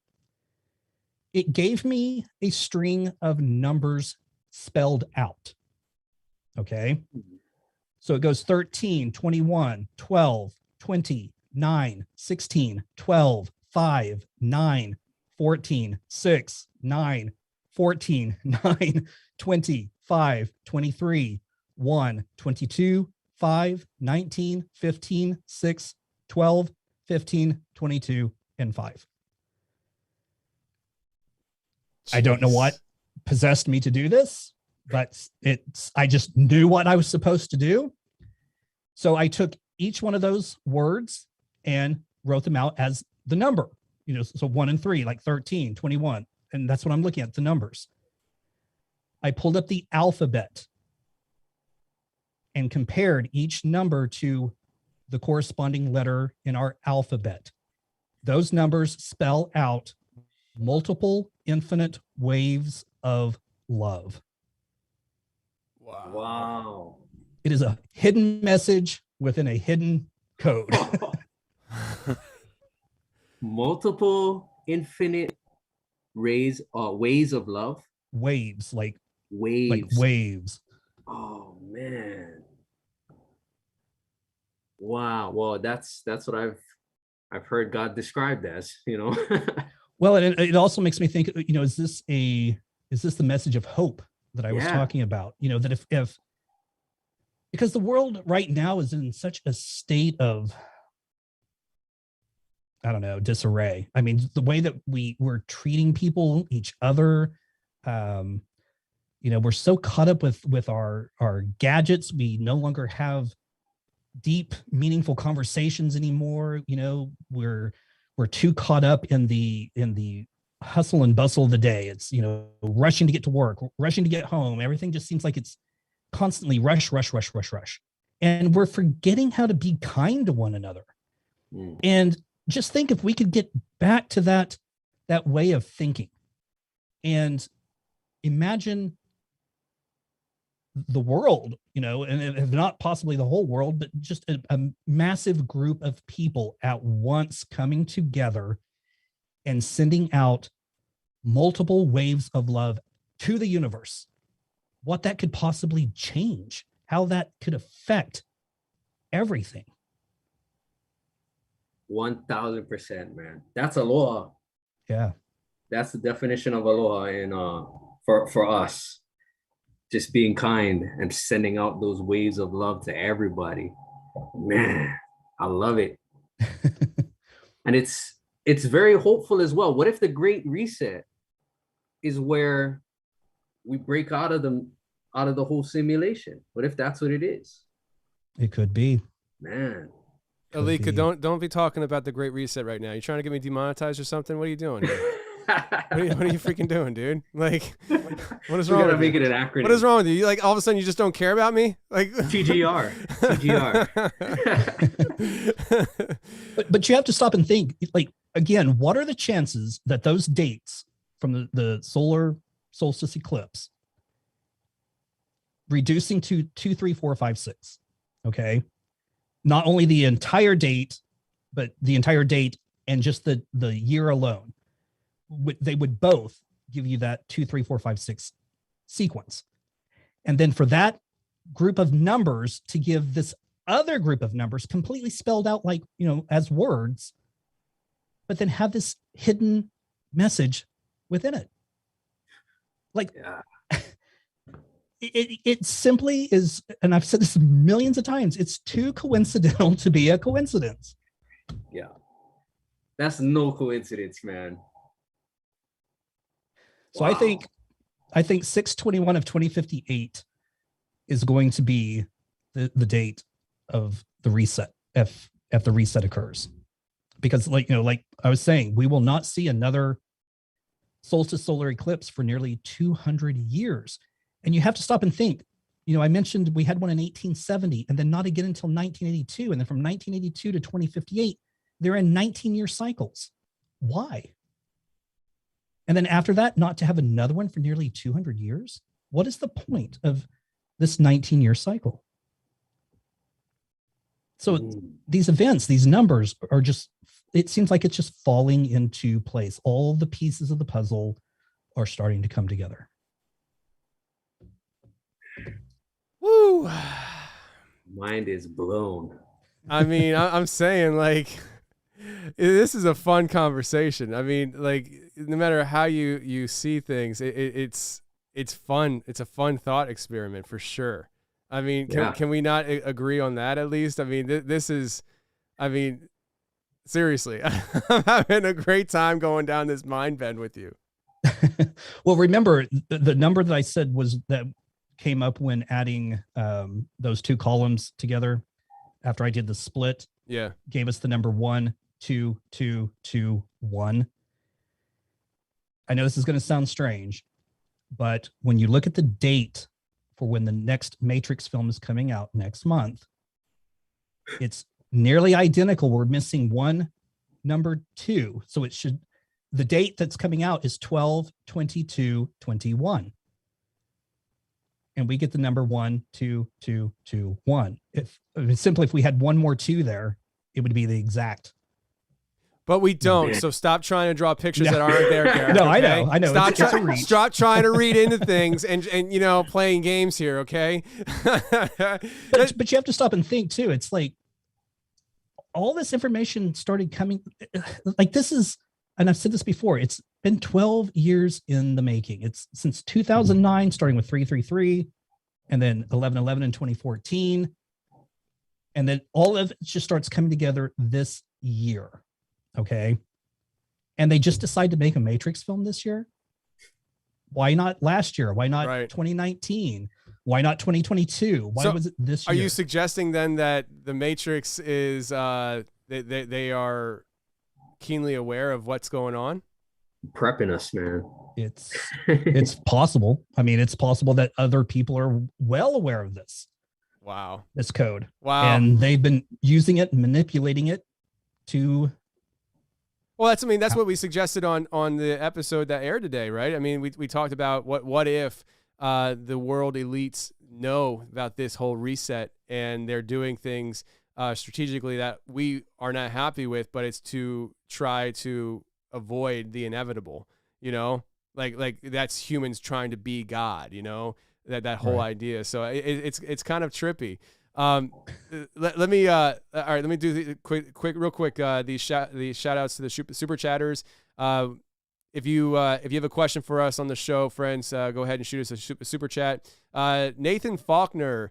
Oh, this is not a question for you guys, actually. This is a question for me. He says, hey, Tony, when are you going to publish my episode? Nathan, I remember you, actually. If I remember, you're an overtime episode, so overtime episodes tend to get spaced out differently and stuff, but just be patient, my friend. There is a huge archive of episodes that need to be aired still, and you are definitely in the archive list to be aired. But I remember seeing your name several times, which means you're getting close to the air date, my friend.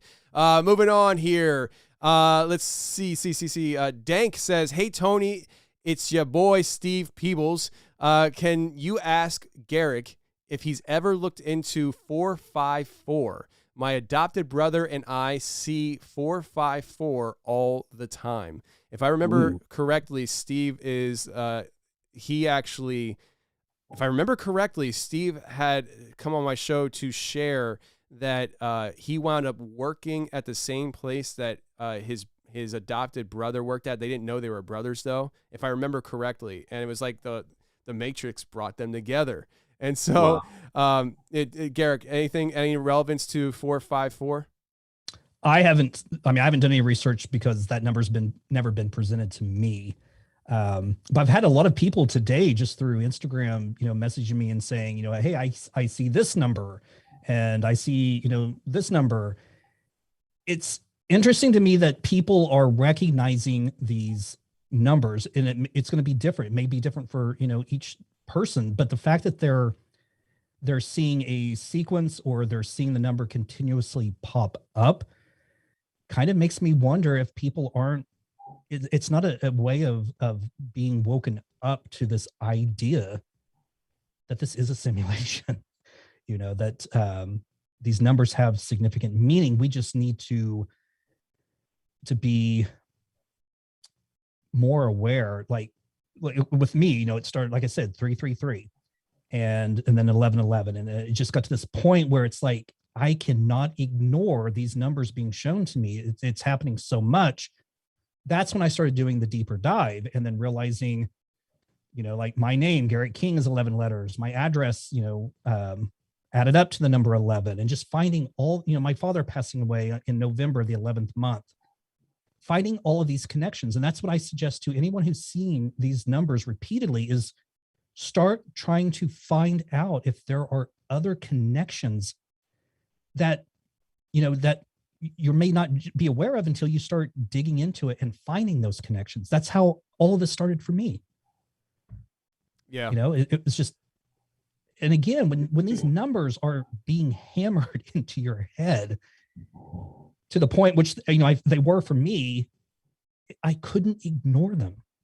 I simply could not ignore them any longer. I knew at some point I'm being shown these numbers for a reason. It's just, I didn't know why. And then all of a sudden, boom, it just starts pouring out.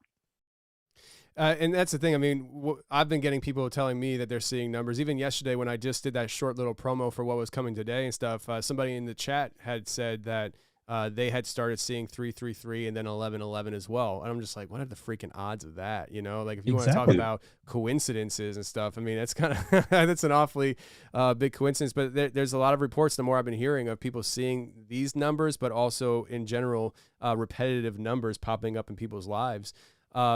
Garrick, before we move forward, Donnie Cho, shout out to Donnie Cho for the super chat. He asks, Garrick, could you please do my taxes?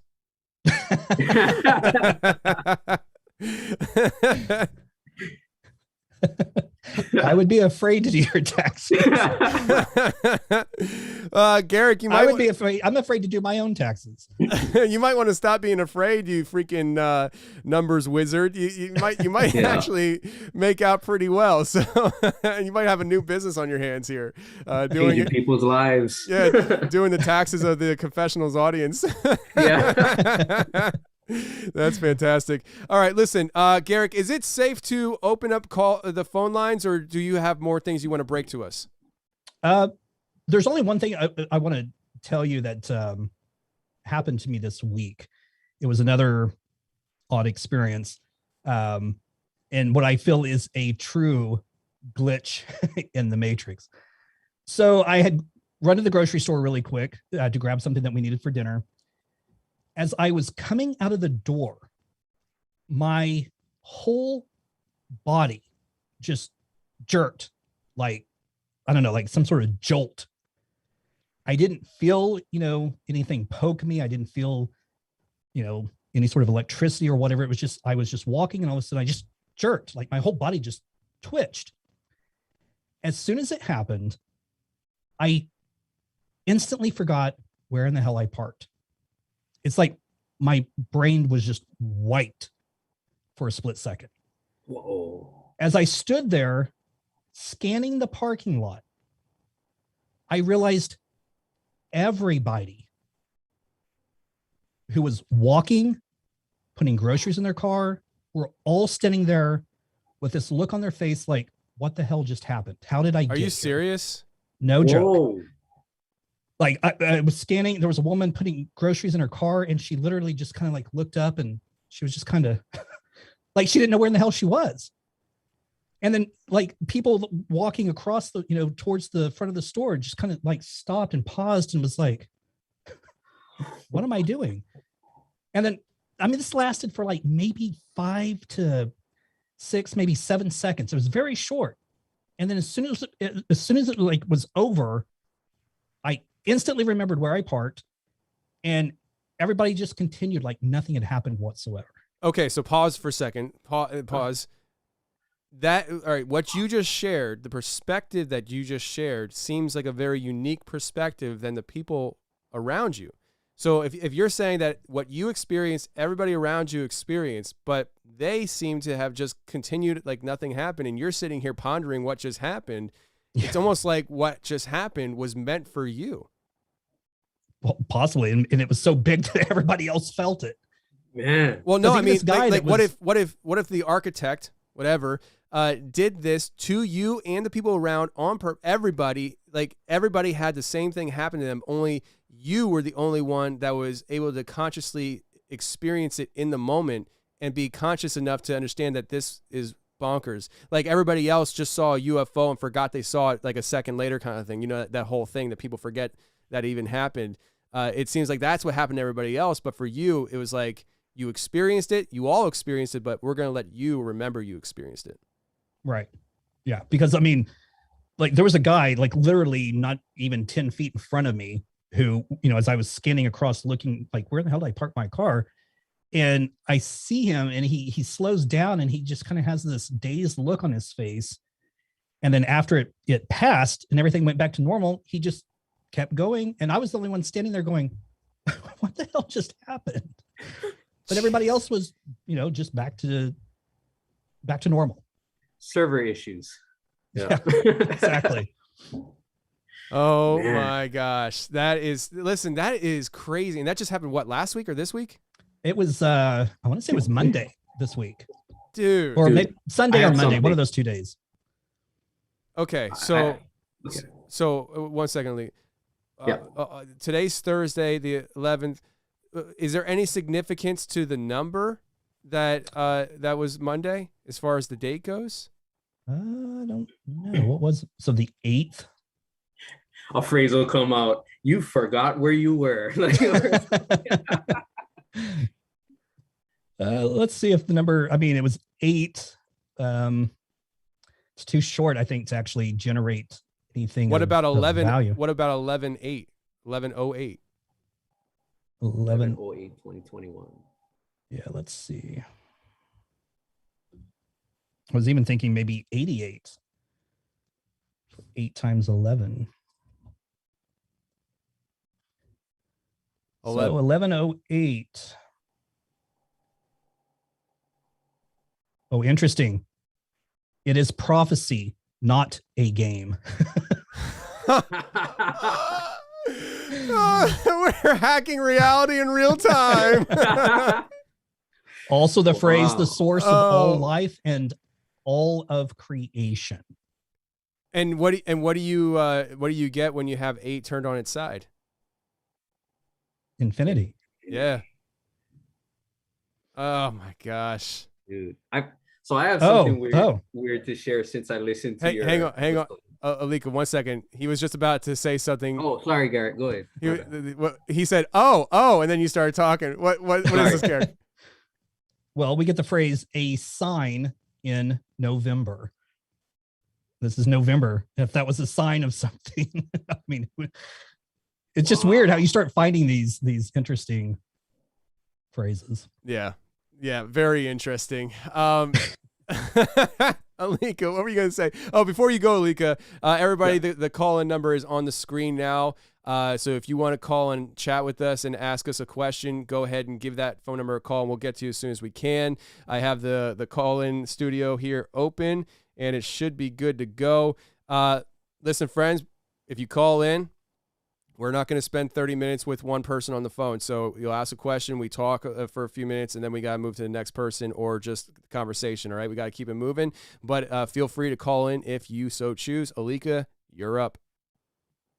Yeah. So ever since I heard your episode and did the art, I don't know, like it must have sparked something in my brain, or I don't know. But ever since Monday, my wife told me today that for the last 3 days, I've been talking in my sleep, and that rarely ever happens. So that was weird already, right? But it could be anything.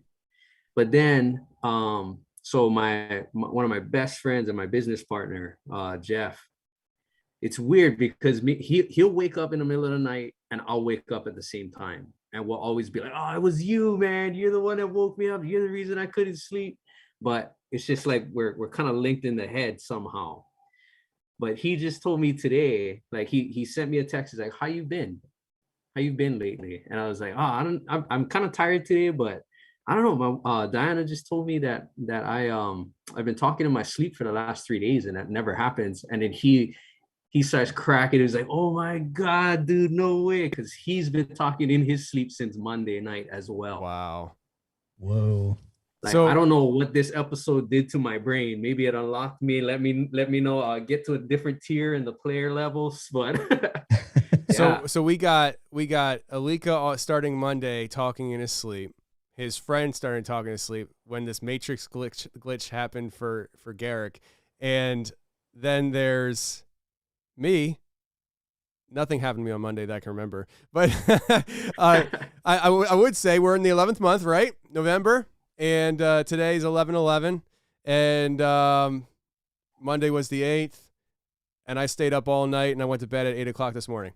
Hey, I'm trying to be part of the cool kids, So, I feel like, listen, I feel like I'm a facilitator here. Like, like I feel like the architect's like, no, you don't get to experience cool stuff. We're just using you as the platform. You're the facilitator. I don't know. You get to listen to the Bigfoot stories. Yeah. not C1. No, we just have the carrot in front of you the whole time. Okay, Yeah. just keep wondering, keep wondering. Your curiosity is our tool, so it's trippy. All right, listen, we got ourselves a caller on the line here, so let's bring on this caller. All right. We have this person here. Mulch Midgets is what they want to go by, I guess. So, Mulch Midgets, what's up? Hello, you're on Welcome to live. Matrix. How did it get? Yes, Tony, can you hear me? I can hear you. Hello. All right. It was Mark in Matrix. I don't know how it got mulch midget. That's hilarious. The AI is the AI. Oh, shit. The architect was playing a funny one there. It's okay though. All right. So what's up, Mark? Yes. So yeah, I got a couple questions. So obviously going into the Hebrew and the way you guys are calculating the numbers. I was thinking about Sunday, which was weird. Tonight and watched the show. And Sunday, I work and earlier in the day, I was talking to some girl about how God can use Christians because we have electricity through quantum physics, and we kind of push out darkness wherever we go. If we're somewhere, God can use us. And she was talking about Wiccan and the pagan stuff, and she looked at me and says, "You should respect the pagan world and the spirits." I was like, I don't have to worry. I got God, God through Jesus' blood. I'm good. So, and I kind of walked out of the room.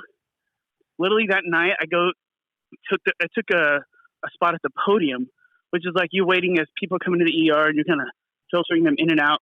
Hey, you're COVID, go over there. Hey, come on in, go see the doctor. Well, like I'm only there 15 minutes. We're leaving my buddy on a lunch break, and a car pulls up and the guy's like, "Hey, my dad's not breathing." So I go there and he's like out. So I go to bring him in, and basically he codes. I do CPR. Basically, we have to put him into a room with the family, and then we got a trauma that comes in, and I'm helping out. In the trauma with the doctor, we get this body over from the ambulance that came in, and I'm using him ahead of things. And I go to move to do a log roll so they can do a trauma assessment. And I paused for a minute, and I heard her count to 3, but I stayed paused, and I didn't go. And the doctor looked at me, and she was pissed. I was like, what? I'm sorry, I'm tired. I just had a patient die, and I go right into this trauma. So it was like really weird. That never happens. But then afterwards, after the whole, then I got that idea of that the forces at work that are happening here in this time, in this realm, in this season that we're in, being a Christian, having a relationship with the Creator who died and rose again, and pushed all the boundaries open for anybody who believes in that, right? So then you have it was just really interesting. That was Sunday, and that's what I thought of when he was talking about this reset in his mind in the parking lot. I was like, oh, that's weird, because Sunday was my day, and it was kind of just a reality check. But I was thinking about that, so I just wanted to share, it's happening everywhere. People that are Christians that are trying to live this world, or people that aren't, they know something's going on. And I just figured I'd share that. But I find it really interesting in the numbers and stuff. But yeah, thank you, man. Tony, I've been a listener for a long time. And when I'm driving my ambulance or I'm in the ER, I'm listening to your show and sharing it with everybody. And G-Rock, dude, stay positive. And dude, I love the numbers, man. It's a lot of fun. Man, Thank you. I appreciate you sharing, Mark. And I'm going to, Mark, I'm going to respond to you off air. I'm going to drop this here. So thanks for calling, brother. I really do appreciate it. Yeah. Thank you. So, okay. So what he was referring to is like a great awakening. And it seems like no matter what your perspective on is how this world operates and everything, it does seem like humanity is going through some kind of great awakening on a spiritual level to a a consciousness level of how things operate around us. And you see it, and I wonder if 2020 and what happened and what's happening in 2021 was like a chapter event in a video game. Malika, you're a video game designer and stuff. It's like, there's different levels and chapters and these storylines, and like this kind of pushed the page to the other side where the characters start developing and changing. And it's really interesting just to see everybody, because like I have my own life, you two other guys have your own lives, but there's a whole world of people out there that listen to today's show, right? I mean, so by the time next week's show drops, today's show is going to have tens of thousands of listens, and every single person that is listening has their own life, and these weird things are starting to happen in everybody's individual lives. And I feel like there's some kind of like connection and collective consciousness kind of arising, and it's trippy. It's really trippy. What do you guys have? Do you guys have anything to say before I bring on another caller? I do, actually, really quickly. You mentioned like the next page or, the next chapter. And that is actually one of the phrases that came up, when I split these numbers, and it was on the number 2960815. And 296 gave us the phrases a gematria code, blank screen, and I'm reborn. And if you think about a reset, I mean, when you turn your computer off and you turn it back on, you're presented with a blank screen. And then it's like the computer turns on and it's like, I'm reborn. But from the last four digits, 0815, of course, you drop the 0, so you have 815. But we get the phrase, the next chapter. So it's interesting how these phrases, the wording keeps, coming up and connecting. And as I, like I mentioned, one of the things the numbers show us is that even though it's, it's a possible reset, it doesn't mean it's the end. It just simply means it's the beginning of something new. So, the word apocalypse, I mean, it just totally sounds like annihilation, like everything is just going to end. But, I don't believe that. I think it's just simply, it's the start of something else. The beginning is the end, and the end is the beginning. Infinity. It's a cycle. Yep. Absolutely. I'm digging it, guys.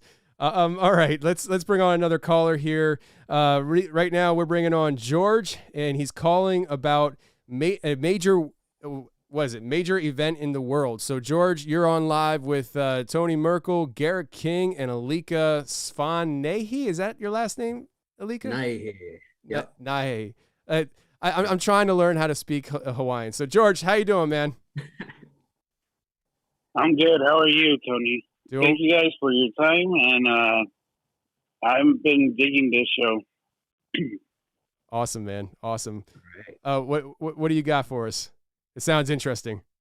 So I was wondering if we could use the number sequence to find out, let's just say, when the next Great War would be, or when the next catastrophe would be. Like,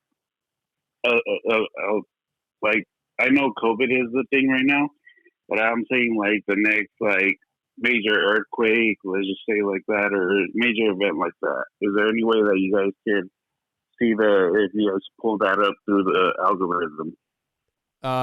Garrick, is there anything? is there any way you can do that? It would take a lot of, some work. You would have to either begin with a number or a phrase and then start trying to find the connections, and see where that leads. It's like there has to be a starting point. Like for me, it was started with the numbers 3 through 30 and 11. So I had something to go on, and then of course it led me down this entire road. But you can simply type in phrases on, this one particular website, and it'll give you the gematria value. So then if you start finding those connections through numbers, and you can start piecing things together, and things start to, make sense and start to form this bigger picture, then yeah, you could technically, start to reveal some stuff. And then of course, if it plays out and actually happens, then you know that you've made this connection. George, is there any launching point to that thought process for you, or are you just kind of curious generally if there was a possibility to do that? I'm kind of curious, and the other thing that I have in mind is, let's just say the two major presidents that got murdered. I know that there's a lot of similarities between them, Lincoln and Kennedy.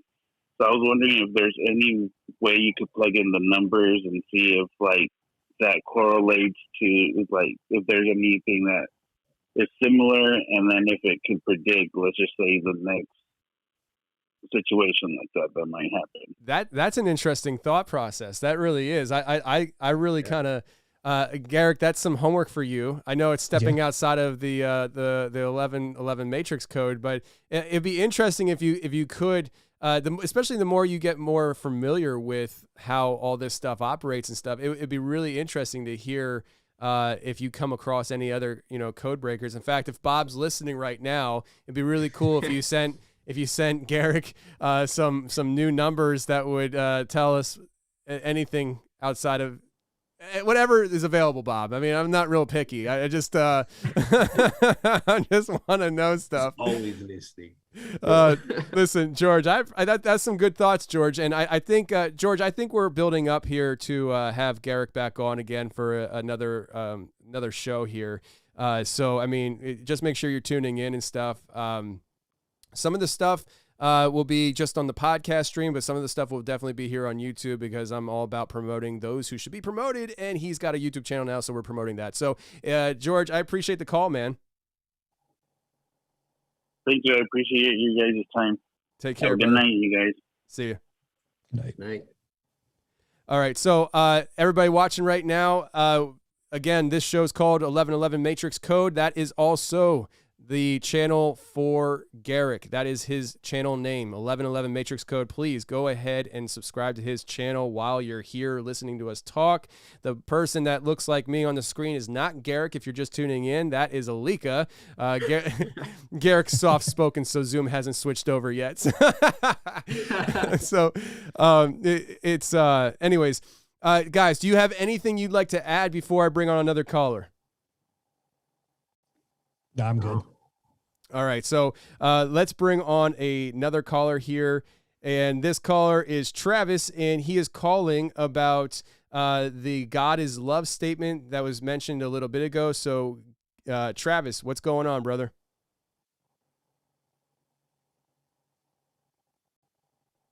Travis, are you there? Can you hear me?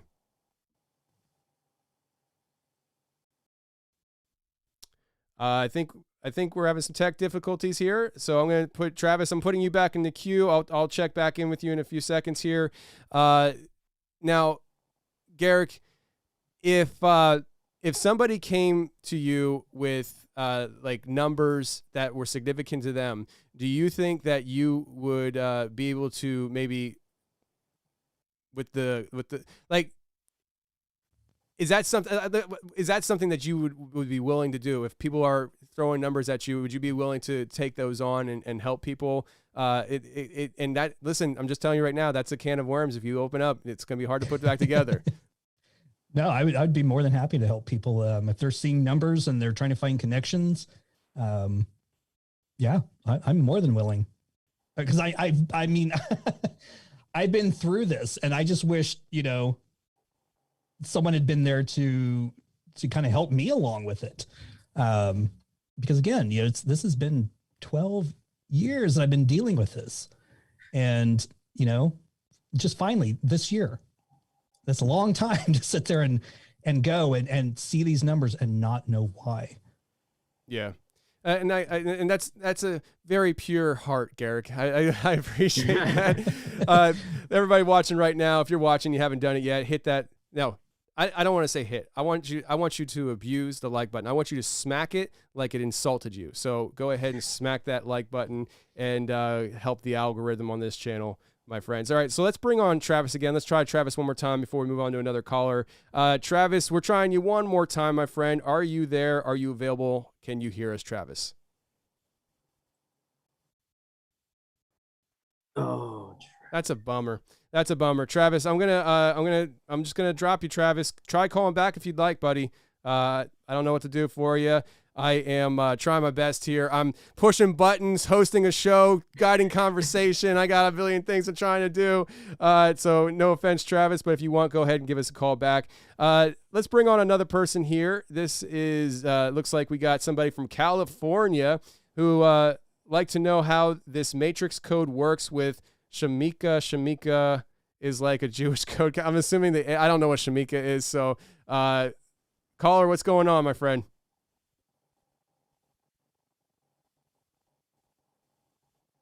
Are we having technical difficulties on my end? I don't know what's going on. Can you hear us, caller? Daniel?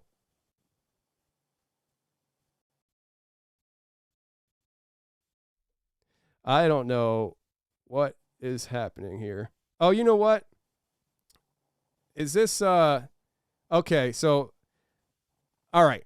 I think I might have an issue on my end. So fellas, do me a favor. Start talking so I can get my thing together here real quick, and I'll join you in a second, okay? I'll be right back. all right. Go for it. All right, cool.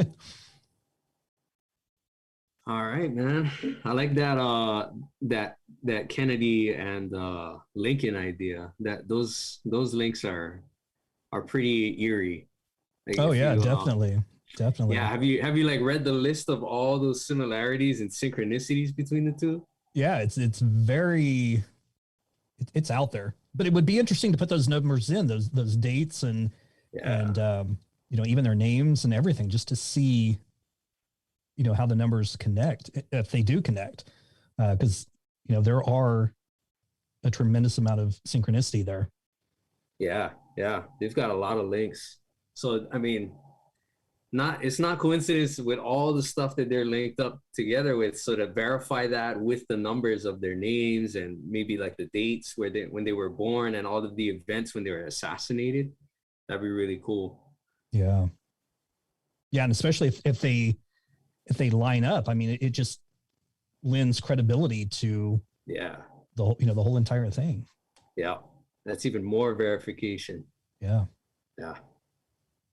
So what have you seen with 3, 4, and 7? Because I'm gonna go ahead and take that opportunity to have you look at numbers, because those are my numbers, 3, 4, and 7. 3, 4, and 7. Have you tried? I mean, you've mentioned some like your apartment number. Yeah. So there was my numbers were always 3 and 7 before, until I met my wife, and my wife's numbers are 3, 4, and 7. And then from that point on, I saw 4s everywhere. And everything that we did, like even when I would travel for work, and I hotel numbers would all like link up to 4, always on the 4th floor. Everything is 4, 4, 4, 4 everywhere. For years, it was like that. Yeah. Well, it's interesting that your numbers were 3 and 7, and those numbers generated, are in a sequence of 37 going up and down. So that is a strange connection right there. Oh. Guys, listen, I don't mean to interject here, this love fest you guys got going on, but I'm back up and running. What's your sign? So I just want to let the audience know what happened. So in my call-in studio here, I accidentally hung up on myself. I disconnected myself.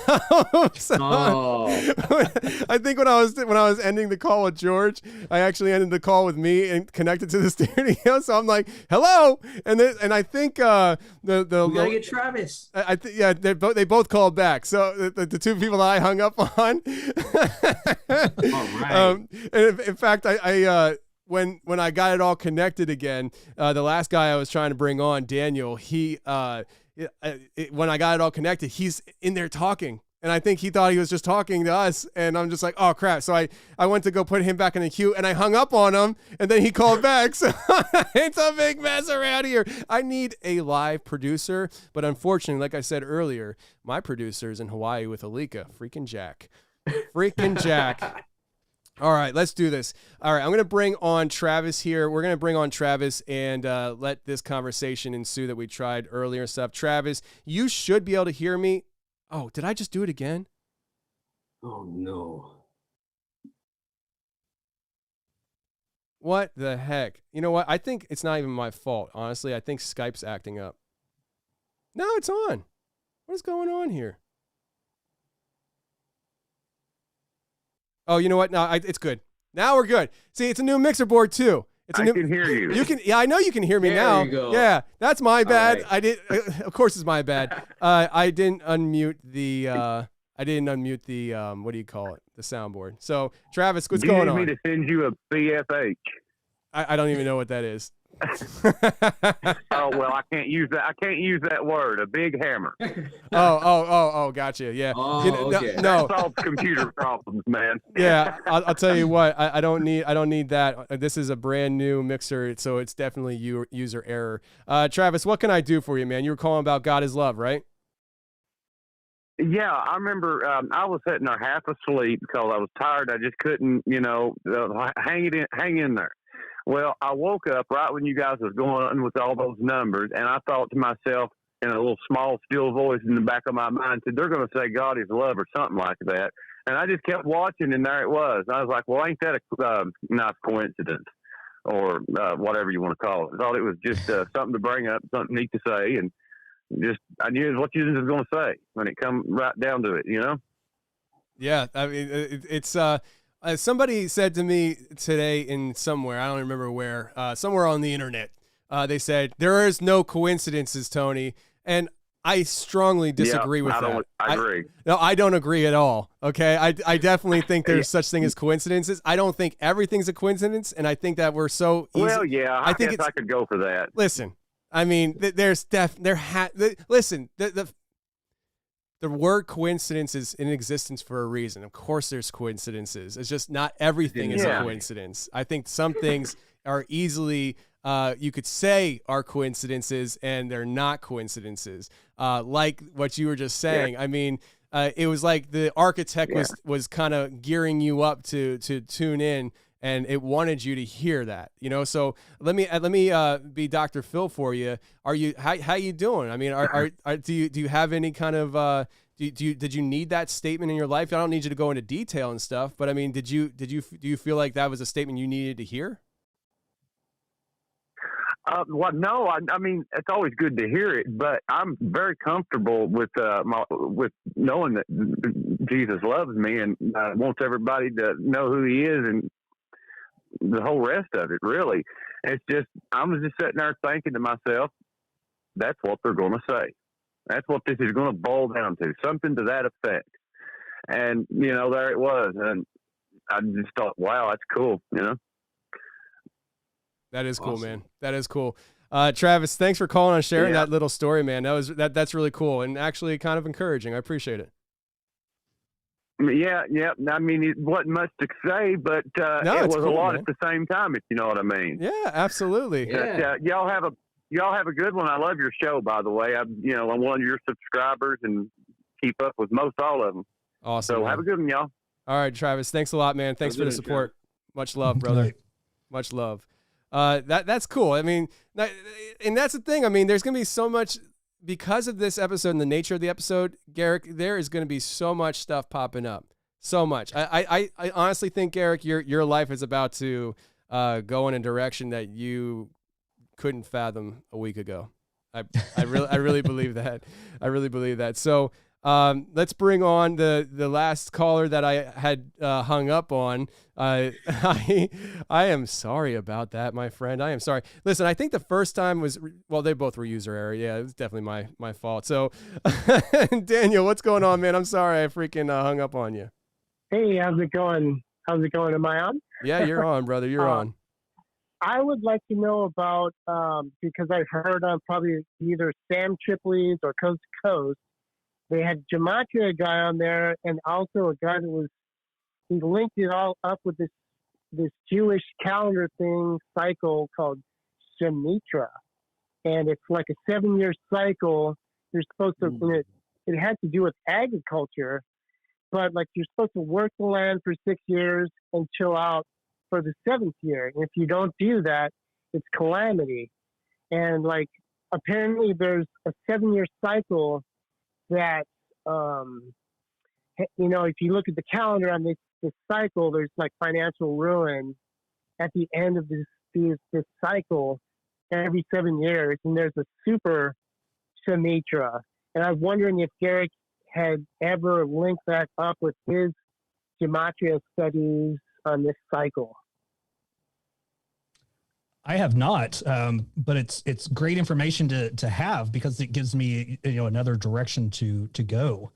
So yeah, I'll definitely look into it and see where it leads. Yeah, it's very interesting, because apparently you can look at the cycle and see where the stock market crashed on this 7th year, and then 7 more years, and then something else, the bond market crashed or something like that, or COVID started or something like that.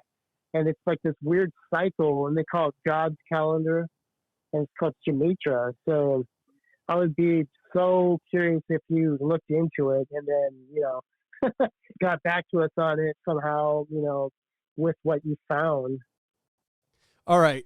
Yeah, I just pause for a second, guys. I just have to say this, okay? I'm in the chat. People are saying it's 11:11 right now, Eastern Standard Time, which is my time. I put in there 11:11. Let's go. Let's go, right? And so Victoria says in the chat, well, it's 4:12, which is actually 4:11 when we were commenting that for her time, right? I'm in the UK, so no 11:11 for me. You are wrong.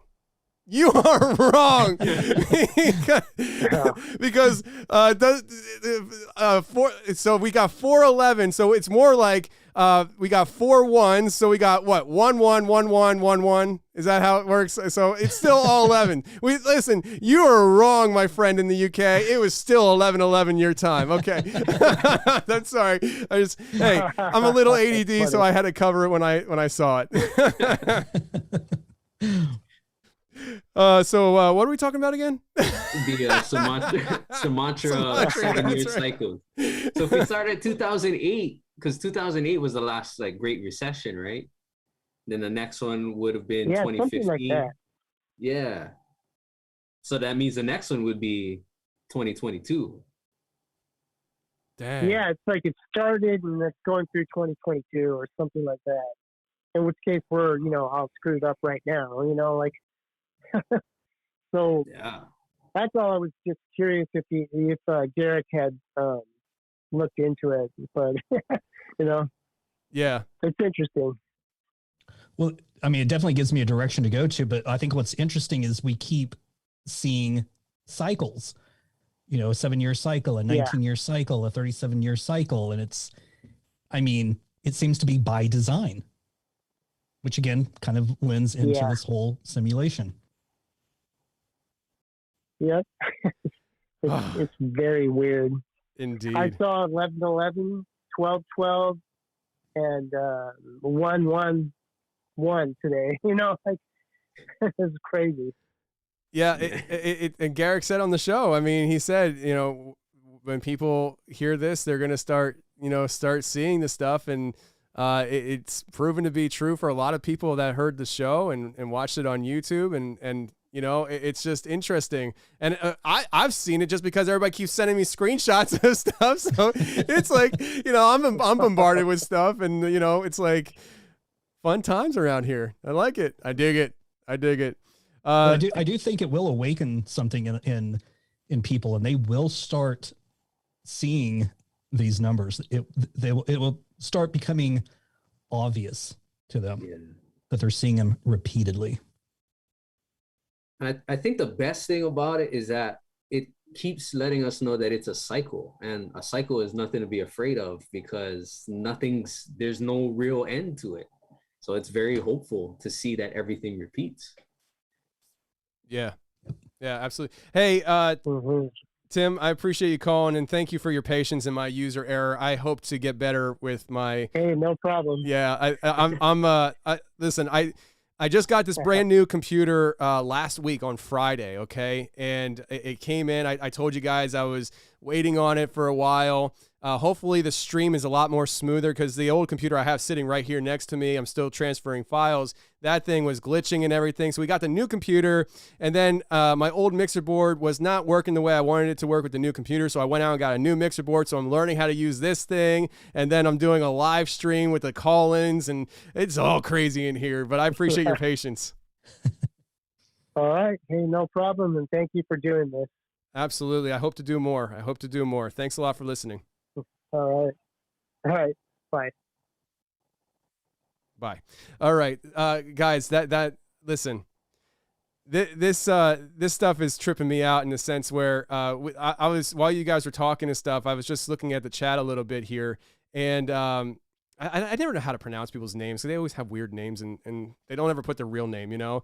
But Sterator and friends said that it was 8:13 in California. So technically, when we were talking about 11:11, it was 8:11 in California. We were talking about 11:8 like 5 minutes ago. You know, the November or on Monday, you know, was 11:8. And when you turn 8 sideways, infinity. So listen, this show, I mean, it's just tripping everybody out right now. I mean, we're all becoming number readers right now. It's great. I love it. It's freaking fun. We have to stop and think too that if a divine source was going to attempt to communicate with you, that through numbers would be the most easiest way to do it. Just like, I mean, I don't know how to speak any other language. I can't speak Spanish or German or French or anything like that. And as I'd mentioned earlier, these numbers came through using the Jewish cipher of gematria.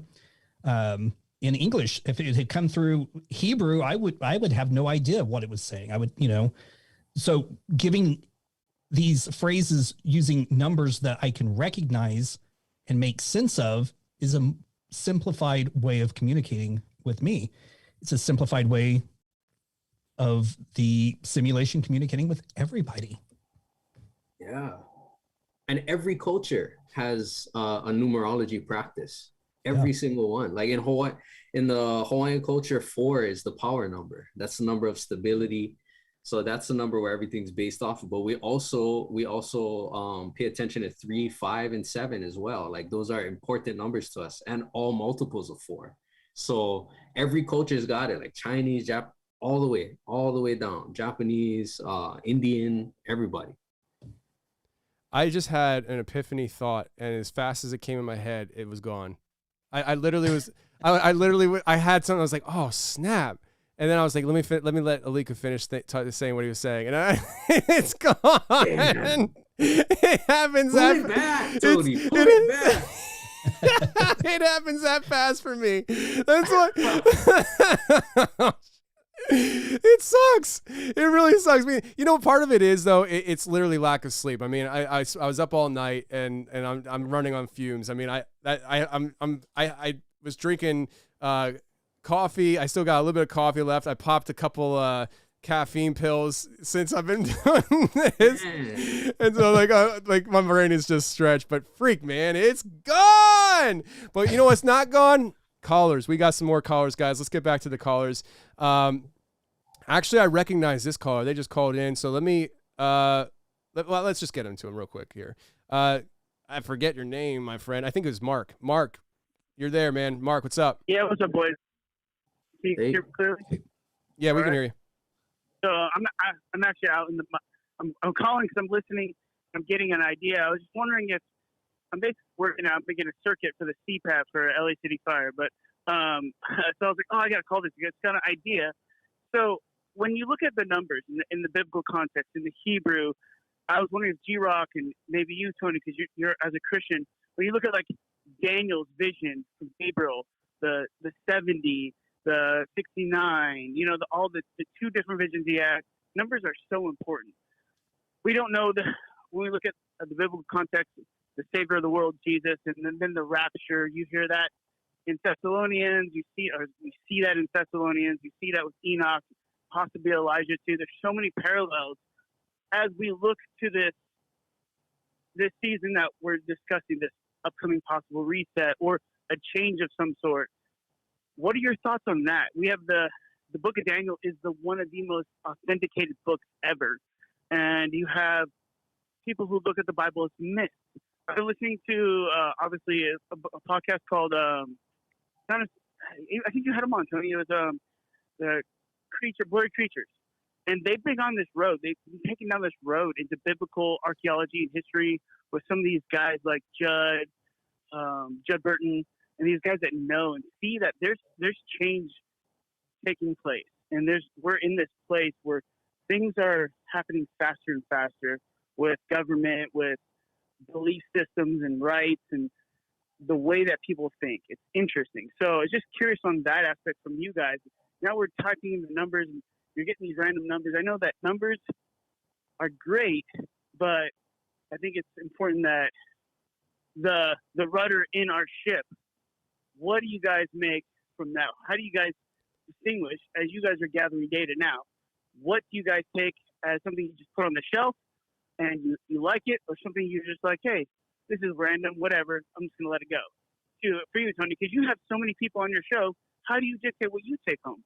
And what you like, hey, I'm going to hold on to this. This means something, especially in that season. But going into the book of Daniel, so many other times that use like Chuck Mishler, one of the legends in Bible prophecy, numbers, and doing I can't remember what it's called, where they would take every 49th letter, it comes out to a letter, and it spells Yahweh, going in Genesis and Exodus, and the seventh letter in Leviticus, it's Yahweh, sorry, it's Torah, Yahweh, and Numbers and Deuteronomy going backwards, it's Torah. So it all points to Leviticus saying Yahweh. So like those kind of things, I'm not probably hitting it perfectly, but as I'm working out, practicing for my CPAT, I'm just getting it. Oh, I wonder if they thought about this too. But the inspired word of God given to us outside of time through chosen individuals, kind of like we're talking about with G-Rock and you, Tony, using your show. And then, I'm sorry, I don't remember the guest's name, but you guys are all lined up and being the voice for positivity and possible, hey, get ready, guys, So throw that out there. Hope I'm not going down the rabbit hole too deep, but no, thank you. Yeah, no, Thanks, Tony. I appreciate it, man. I appreciate it. And I think, so first of all, what you're bringing up here it's a real phenomenon. We're talking about number phenomenons here. You can really go on deep dives with the parallels, and I don't know if parallel is the right word, but numbers in the Bible and how things kind of are repetitive, and there's certain numbers that seem to be popping up, and then when you, like he was just talking about, when you play the number a certain way, it will spell certain things. That's a real thing, and I don't think it should be overlooked when it comes to somebody who's a theistic person like myself and him, and wondering how does this kind of correlate with what we see in the scripture. One thing that I would say is that this is just me and my perspectives. I feel like God, the creator of time, space, and matter, is outside of these things, which means that he's not bound by any strict rules of engagement. And we believe, I think most Christians believe, but I know there's different things. Anyways, I believe that the Bible, inspired word of God, but I don't think that the inspired word of God is capped in time. And so I think that God can still have inspired word to his people today, which could maybe come through different ways. I don't want to say that, for instance, I don't want people and even Garrick to feel like I'm saying that God is directly speaking to Garrick to tell the whole world, like this is the book of Garrick now, and it comes after Revelation, like I'm not saying that, but I am saying that I think that we get so caught up in in our finite beings of being inside of time that we limit God, who is on the outside of time. He created the stuff. He can do whatever he wants to do. And so I think he can continue to talk to us in ways that he wants to do, or in ways that we're at this point in time willing and ready to receive. Like back when the Bible was written, it was much more of a spiritual culture than what it is now. I think we're kind of returning to that, but we go through this stage right now in our human existence, maybe let's just say the last 100 years, where we really became more secular, scientific numbers, giving the math mindset. So could God use numerology and numbers to speak to people about things that are to come. I don't know, but I don't know if that even answers your comments and stuff. But I just figured I'd say that. So there you go. No, it's just going to get thinking about how we miss so much in the modern day congregation. When the guy at the pulpit gives something, they go on the surface level, the self-help. But like, seriously, your show, Blurry Creatures, you're going down roads that nobody wants to touch. Nobody wants to dive into. You're talking about the pagan world and the worship of fallen angels and other gods. And you're like, we see that somewhat. We see like the idea of idolatry in the modern society, materialism, but it's so much more real as we go down into the confessional when you hear people tell their personal experiences of these scary stories. And G-Rock, when you're saying, I'm waking up in the middle of the night, I'm seeing these numbers all the time, it helps people like me and my other friends that are in the real world, and we have life and death in our hands. And we're like, man, what is going on? You know, like it's very, very interesting. It keeps us driving every day. We've got something interesting to listen to. So thank you, boys. I really do appreciate it, and it's been so fun. Absolutely. Thanks for keeping my mind going as I'm doing stair climbers. Thank you, boys. Absolutely. Listen, I'm actually gonna comment to something you just said, but I'm gonna do it off air here for everybody here. So I'm gonna drop you here so I don't forget to. Thanks for calling in, man. All right. Thanks, Tony.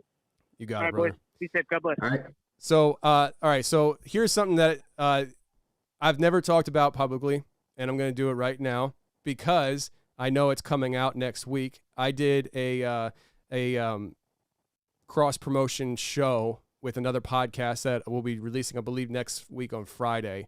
They had me on their show. They typically don't do like guests. It's not that type of show, but they brought me on, and we got talking. And I just feel like for whatever reason, for years, I've felt like this is something that it wasn't the right time. You know what I mean? Like, timing is everything, you know? And I just felt like for whatever reason, just didn't sit right. Not that it was bad information. It wasn't bad news. But I just didn't feel like it was the right time. And, something's changed. I don't know what it is, but I just have peace inside that it's time to start sharing this. And so I'm going to share this right now with people because it kind of goes in with what he's saying, because he was saying how the Confessionals, Blurry Creatures, which is another great podcast. They never were on my show. I was on their show, but I'll have them on sometime. He was talking about how like what we're doing and stuff is kind of like, you know, doing things and opening people's minds and things like that. I want to kind of comment towards that with a story that I've never shared publicly. Some people know, but I'm going to do it right now because I know it's coming out next week. So many of you guys know, watching and listening, that I was a truck driver when I started this podcast, and I drove tractor trailer in the Philadelphia area. And before I was a podcaster, I had been pretty heavily involved in the online community when it comes to Bigfoot. I had a Bigfoot group called Pennsylvania Sasquatch Research. It still exists today, but it's run by other people. And when I was in that group running it, I started it just because I thought I wanted to find at least maybe 20 people in Pennsylvania that were into Bigfoot. I had no idea the culture. You know, I was like, maybe there's 20 people in Pennsylvania. It turns out there's thousands. And as I was leading this group, and I was just doing it because I was trying to learn about the topic, and I had people coming to me and asking me questions about Bigfoot. I'm like, I don't freaking know. Like, I've never seen the thing. You say you saw it. Like, why are you asking me? You know?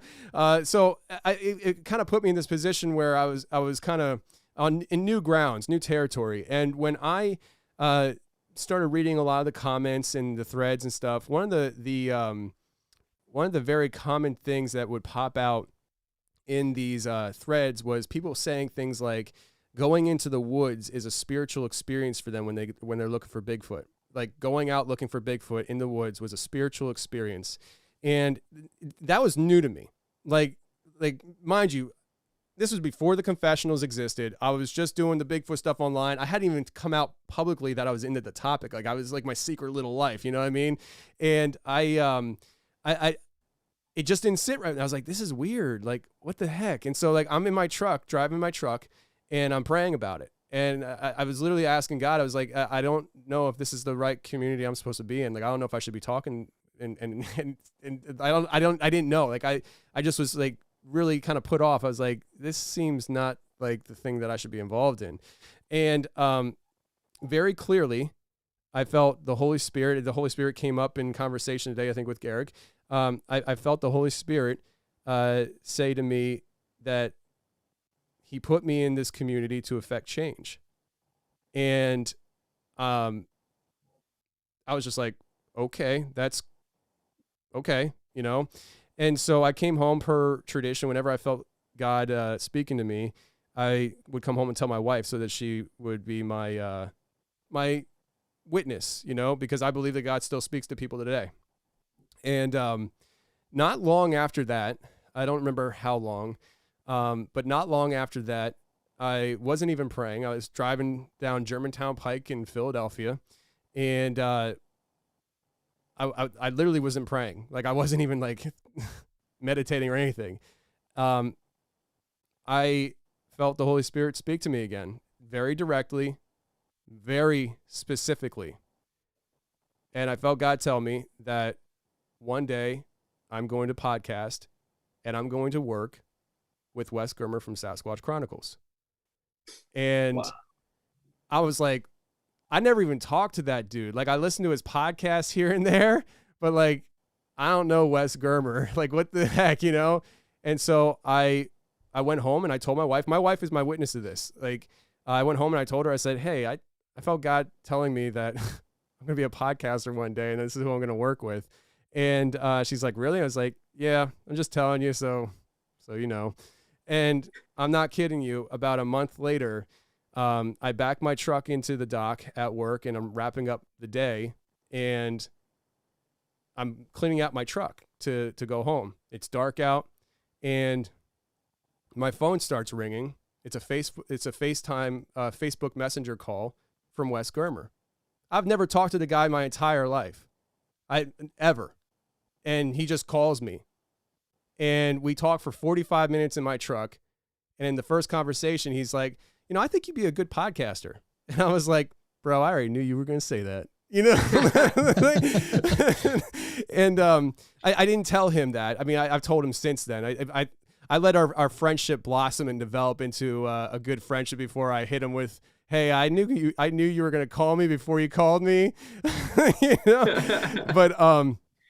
But yeah, so I mean, when I'm doing my podcast, I know it's not your traditional like, because people want to kind of box me in sometimes, and you know, people when they find out I'm a Christian, they want to say this is a ministry, and I'm like, well, it kind of is in the sense that I was told by God that I was going to do this before it happened. But it's not your traditional ministry where you're not going to get me coming on here preaching either. Like, that's not what I felt in my gut I was supposed to do. I was supposed to just give people a platform to share their experiences and get the conversation going about what is going on. And then here we are, you know, 5 years later, diving into 111111111. I'm sorry, I glitched there. But you know what I'm saying? So going back to the callers' comments and stuff, I personally do feel like there is a much deeper purpose to why I do what I do.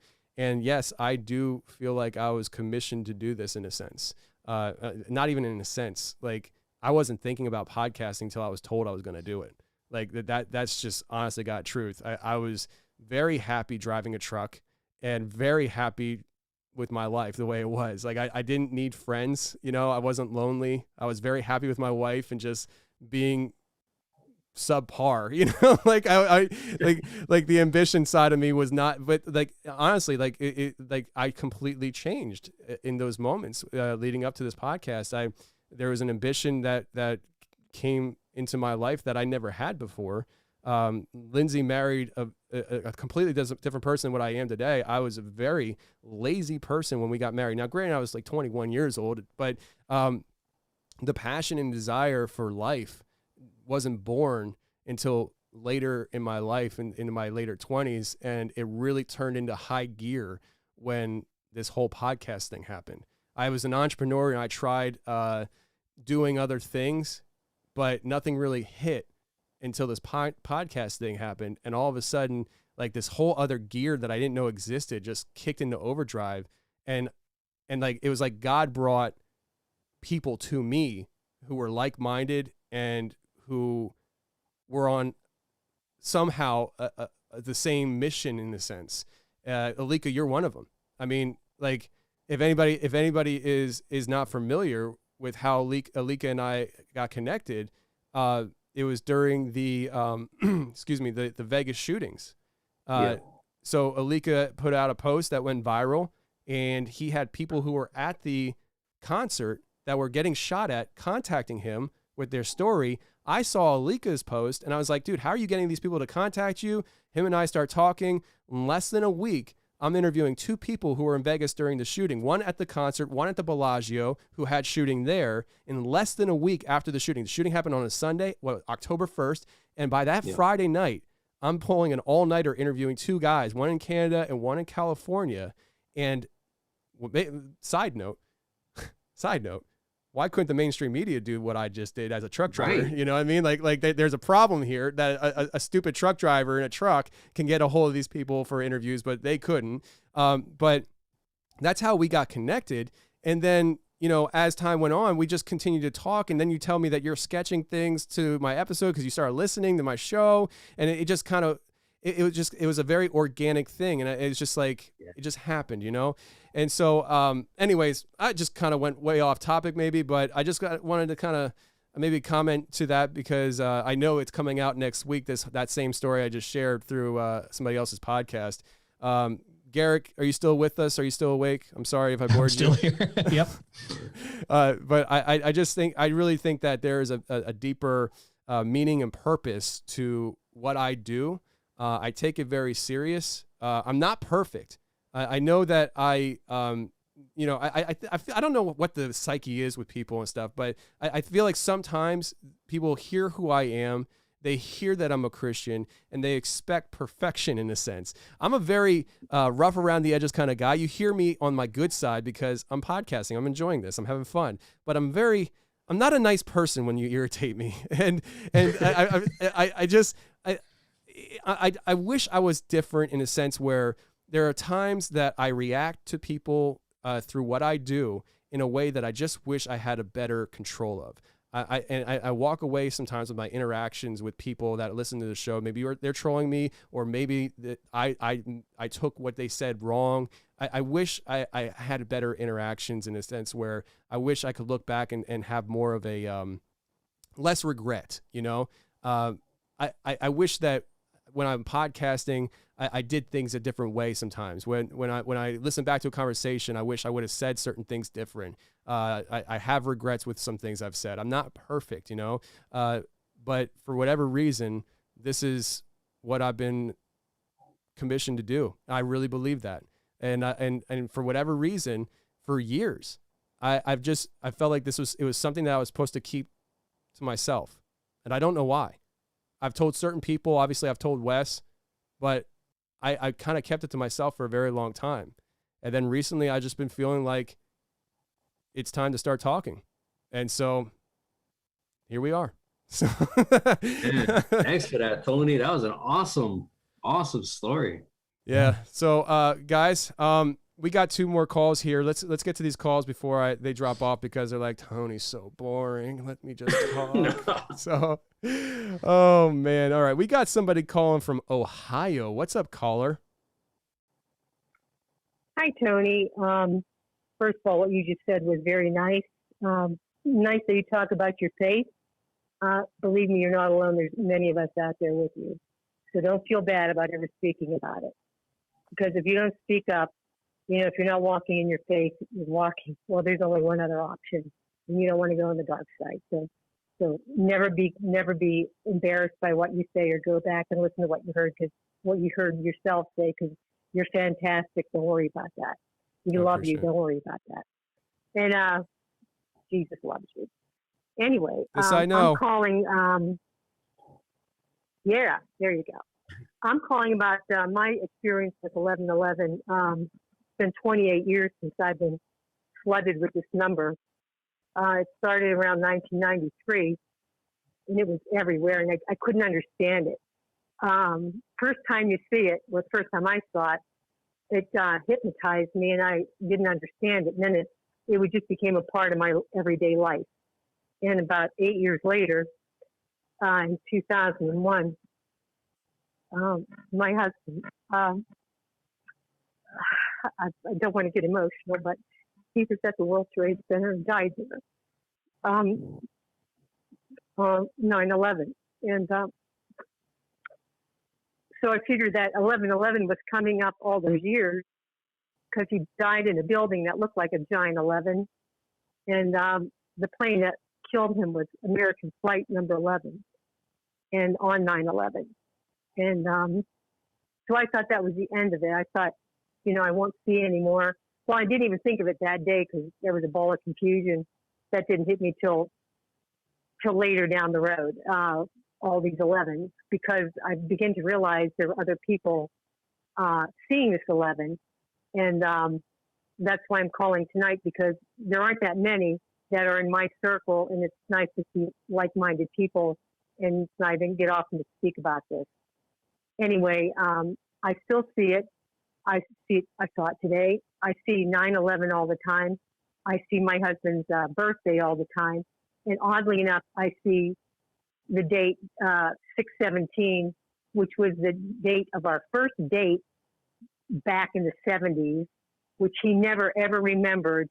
I remembered it every year, and he couldn't he says, how can you always remember these numbers? And I said, that's just how I am. So now he shows it to me all the time. I see it, like I saw it today a couple times. And Garrick, you mentioned people speak to you through numbers, and I absolutely believe that, because this has been going on now since he passed 20 years ago. He keeps throwing these numbers at me. But the 11/11 in 2001, at that time we had been married for 22 years in that year. And to me, 22 always meant 11 plus 11. So if this is a computer simulation, I feel like, I want off this ride. This is not a cry for help, by the way. It just seems odd that it's just with me, it's like I'm in this 11/11 soup. And anyway, my question is, to any of you who can answer this, where does free will fit in? Because I'm a person of faith. I believe the Creator gave us a free will, but if this is all pre-programmed, we don't have a free will. There's like a delete button at the end. Even if there's a reset, we're going to go right through this again or another program. Where does that fit in? I always thought maybe I was making a decision to come to the Y in the road, to the left or right, or maybe cross the intersection. Maybe that's not me doing that. Maybe somebody else is doing that. Maybe this is all programmed. I mean, the way all these 11s piled up in my life and the dates and all that, I'm just wondering. I'm going to hang up. I just want to hear your comments, because I'm fascinated to be around like-minded people, which isn't very often, who can discuss these numbers with me. So thanks a lot, guys. Have a nice evening. Thanks a lot. I think your name was Lorraine, and thanks for calling. I appreciate it, and I really appreciate you you sharing that. In all honesty, I don't think I've ever talked to anybody who had such a close connection to that day like that. So thank you for your vulnerability to share that. As far as free will goes, I guess I'll go first. And I think about this kind of stuff too. So I on a spiritual level, I often refer to myself as a hybrid, because I was raised Pentecostal, but I don't believe everything that I guess in a sense on a theological level that I was raised in. I have some Reformed theological perspectives, which is more Baptist and Calvinistic, but not all of that either. I'm like a hybrid. I'm a mixture of a lot of different things. And when it comes to free will, it's something that is heavily debated in a sense when it comes to a person's spiritual salvation between the Reformed theology movement through Calvin and more Arminianism, which is more Pentecostal. And I have a hard time forming my own perspectives on how I view the salvation process when it comes to do you choose God or does God choose you? But that question of do you choose God or does God choose you, I think relates heavily in a sense to what we're talking about and her asking of free will.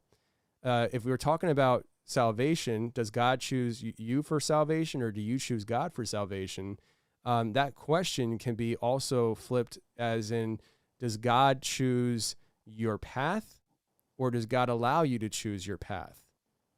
And is free will a fabrication? If it is it a what's the word I'm looking for? An illusion. An illusion. Thank you. Is free will an illusion that's programmed into the coding of whatever we're in to allow the characters to live a life that has some kind of significance and meaning? I don't know. I'm not going to be able to answer her question greatly, other than I think I see and hear where she's coming from, and at the end of the day, if you say, let's just say there is no such thing as free will, and everything is pre-programmed into this existence, that in itself is well outside of your control. And so if you're living inside of this simulation that is pre-programmed, and part of the pre-programming is free will as an illusion, you can't control that.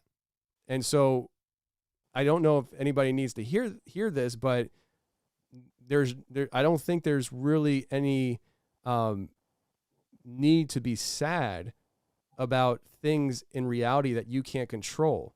For instance, I wish that we had 30 hours in a day, not 24, because I could really use some extra time. But I can't control that.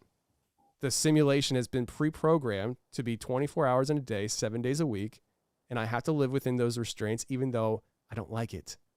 And so when it comes to the free will aspect of things, whether it's real or not is completely outside of our control.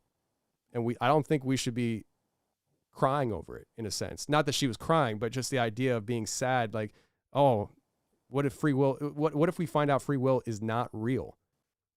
There's nothing we can do about it. And it doesn't change our daily existence, just like if the earth is flat or not. Like if we find out that if I find out tomorrow the earth is actually flat, I'm still going to wake up and work on producing a podcast. You know, it's not going to change anything for me.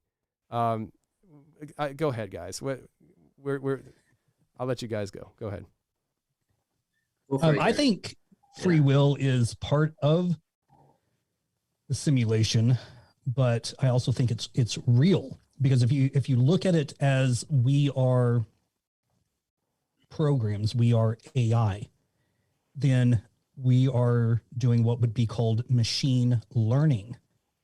And the only way that we'd be able to do that is through free will, being able to make choices and learn from those choices that we are making. If everything was designed to be a certain way, then we would simply just be walking around doing the task that we were created to do without questioning why we were doing it. So having that free will gives us the ability to make choices from which we can then learn from the choices that we've made, just as AI would, learn to do things. I mean, even your phone, like right now, you do certain tasks and it starts to remember the tasks that you've done, so that it becomes easier for you to do that task the next time, because it knows that you're going to do this. It's almost like, predicting text or whatever. It knows what you're going to say next. So, I kind of look at it from that standpoint. If we are part of the simulation and we are AI, then the free will has been programmed into us to give us the ability to learn. That's an interesting. That's a great perspective, and I very interesting. Aliko, you got any thoughts? Yeah. So my answer is kind of multi-tiered, but in Viktor Frankl's Man's Search for Meaning, he talked about basically, paraphrasing. What I got out of that is that the only thing that can't be taken from you is your attitude and the way you decide to respond to things. So that's where I think free will exists, is in your response.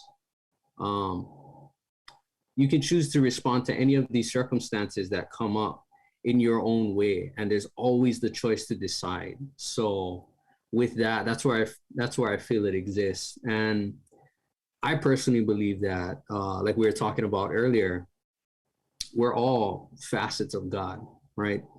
So if I am a facet of that which created everything, then there's a little bit of that power within me to create my own reality here. And the only way that I can do that is by deciding.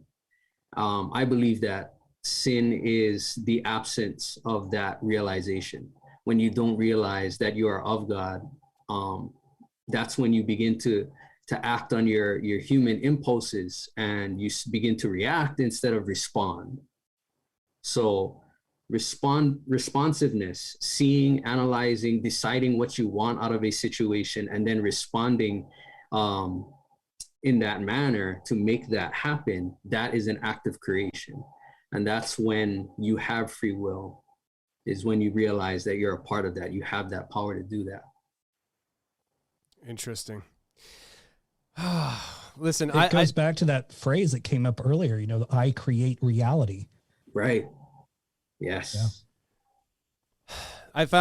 I just found that since she called what she said and what each one of us said, I've personally found and felt very therapeutic to listen to and discuss. Oh yeah.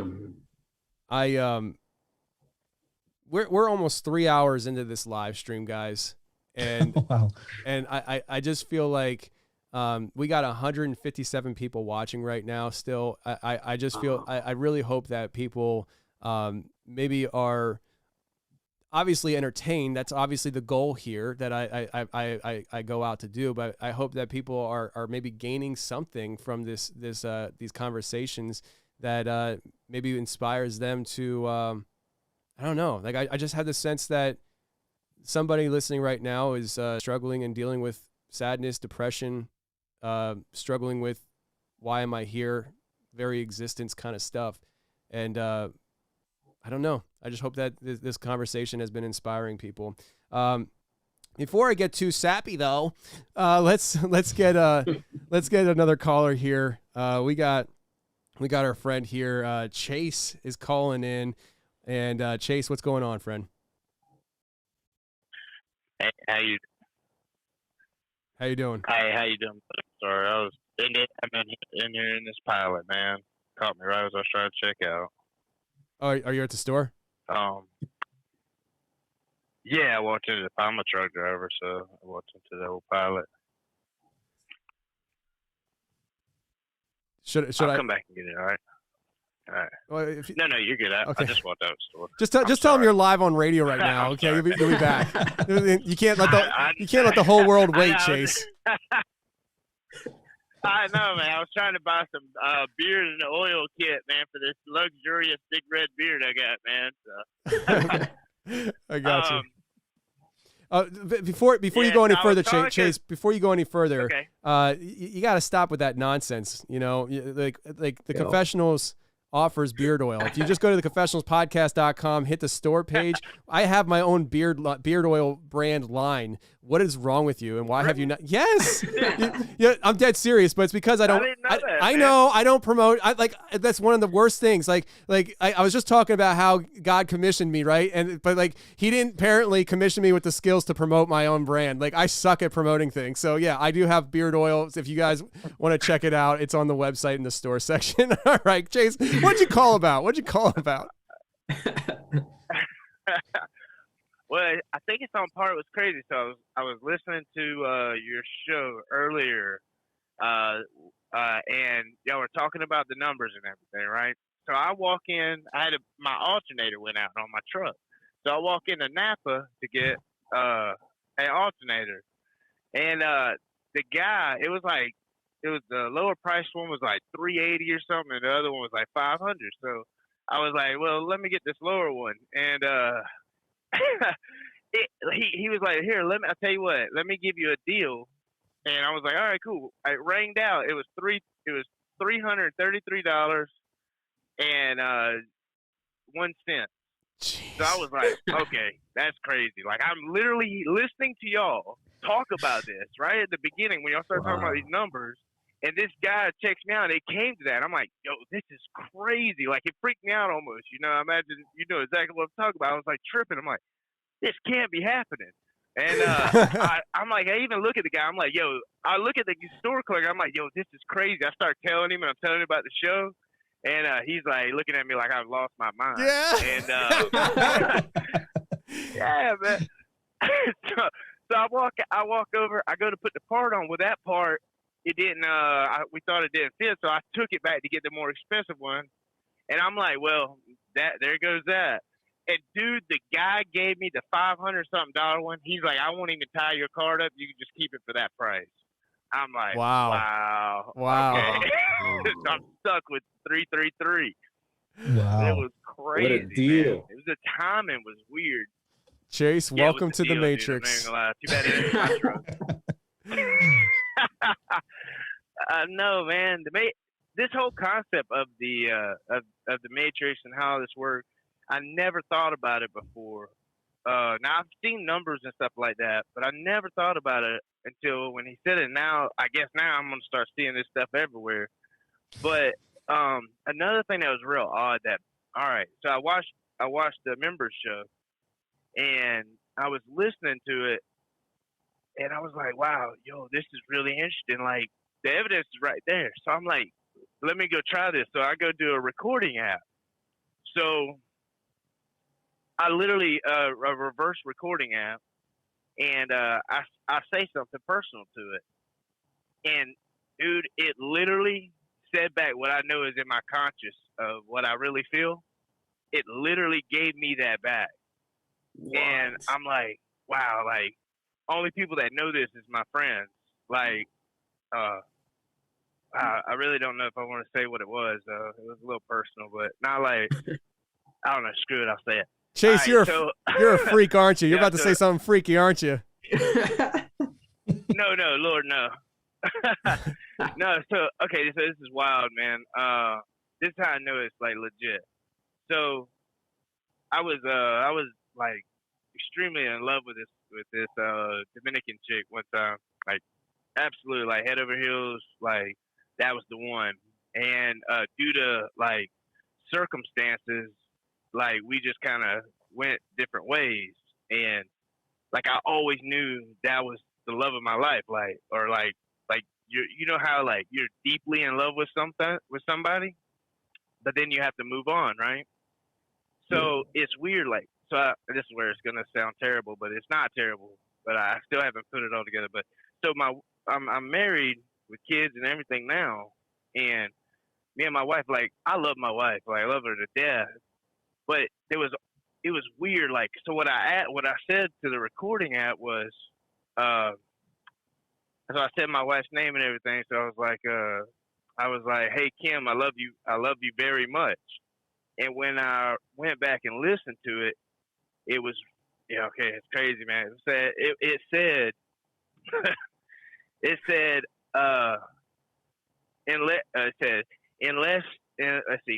unless she Rojo may be a lie. And Madison used to call me Rojo because I'm redheaded, right? So she used to call me her Rojo. And when you first listened to it, it sounded like Spanish. When I first heard it, I was like, dude, my subconscious like speaks Spanish. Like, I literally thought that. And I'm like, wait a minute. For real. And I listened to it again. I was like, dude, that sounds like Spanish. And then I listened to it again. And as I really started listening, I could clearly hear, is she Rojo, maybe a lie. So now I have to decode this, right? So this crazy, man. I feel like I'm throwing myself out here. So I hope to God my wife don't listen to this. Take her phone away from her. Take her phone away from her. No, This is the Confessionals. I'm in the truck. I'm on the road, so I'm good. It is. That's why I said, you know what, maybe screw it, I say, because there's no telling what may come out of it. Just say it. It is. I mean, it's just crazy. So I'm like shaking now because I'm like tripping now. So what I'm wondering is, like, what's weird about it is, I say this now, obviously, like, I love my wife, but it's like that was a deep love. And you know how you get crushed to the point where you get, like, desensitized towards, like, the lovey-dovey stuff. You know what I'm saying? Yeah. So I hit a place in my life where, like, I've been through it with women to the point where I desensitized myself towards that whole passionate, go out of my way to get flowers, to do surprises stuff. And now it's like, you know, we're in love, but we're at that hard stage where we got one kid and then we got another kid on the way, you know, and it's just that hard stage and all you can do is work.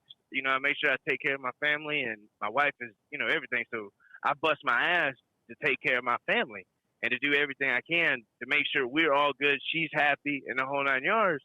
So it's like, I don't do all that lovey-dovey stuff. And it was weird. We just had a conversation where it was like, she was kind of hinting to that and was like, yo, I feel like we're in a long distance relationship. Cause I'm always obviously on the road. And I'm thinking like, hey man, this is just like, listen, babe, you know, you're just pregnant. So you're kind of emotional.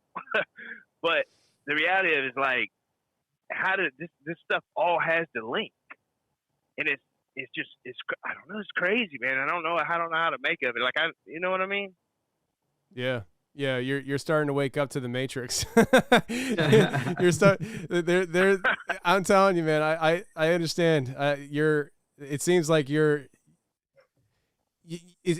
I think everybody kind of goes through this with this kind of stuff at some level. Shoot, I still go through it, right? Like you're kind of caught in this feeling of you're learning new things. You're starting to mentally and maybe even emotionally give credence to these new things, but then the first party is like, wait, just pull me back. I'm probably just reading into this too much. You know, is that how you're feeling right now?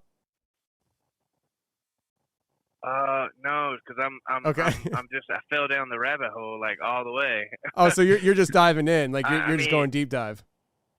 Yeah, like so I'm well educated on a lot of stuff. Like, yeah, obviously self-educated. I'm not like school smart. I was born middle of nowhere, Alabama. You're a truck driver. You're a truck driver, and truck drivers tend to be extremely smart in the sense that they know a lot about a lot because all they do is drive around and listen to things. You know, you can only listen to the same song over and over again before you find podcasts. Absolutely.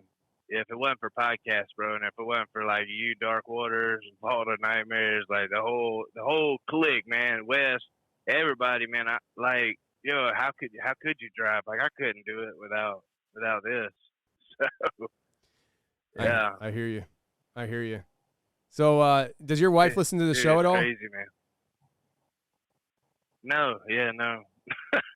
Let's keep it that way, brother. Let's keep it that way. That's great. Yeah, I know all about. Yeah, no, I'm good for sure. But dude, it's crazy. So it's like all right. So my question is, when I'm deciphering that, right?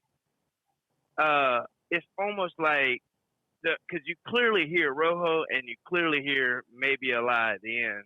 So I'm wondering, like, is it my self-conscious of how deeply in love I think I was? Well, was definitely, but like it's always there, you know what I'm saying? But it's like, is that the lie? And this is what is like laid out, you know what I'm saying? Is a destiny? Because I'm in it to win it, bro. I'm not. There's no way. It's no way. I'm fully committed. Well, you can't I built too much. Yeah, I mean, I would say, like you mentioned a few minutes ago that you said it a couple of times. I love my wife, you know, and all that stuff. So, I mean, I think, I'm not here to tell you what you feel and stuff, but I mean, if I was going to interpret it, I'd be like, well, in the moment right now, I know I love my wife. I love my kids. I loved that woman years ago. So I would say that the love you have for your wife right now would not be the lie. And I don't know. Dr. Merkel has spoken. Yeah, that's definitely how I perceived it in two different ways. You know what I mean? So, because like obviously, like there's no that part was gone a long time ago in my life, but it's just like I guess it kind of like you said, you know, once you see this, like as far as just I guess if we want to call it the matrix or whatever, you kind of can see through certain things in areas. It's almost like we've I guess I don't know, man. It's weird being in touch. Like this new like thing where you can do this. It's almost like you're tapping into something that you never normally tap into. So it's like how far could this go? You know what I'm saying? As far as you really, it can almost be a therapy session for you. Yeah. If you were really trying to, because you know how like you'll lie to yourself sometimes about things. It could be anything. You know what I mean? But it's almost like this reveals the real consciousness of what you're really feeling. So you could use it as a therapeutic type of way to like deal with your life or whatever. Yeah, no, wow. I agree. And I think it would kind of, not with that last statement, but with what you were saying about like tapping into. I mean, if this is that for you, I could relate that, you know, for me, the idea, the concept, the mental makeup of the entrepreneurialism that I know Alika and I share a lot. We've had long discussions about this. Was that for me? The idea that I was a truck driver, I lived my life like this is it. I had this deep desire inside to be more with my life. But I was just like, I did something wrong and that ship sailed. It's past. But I can tell you what it was.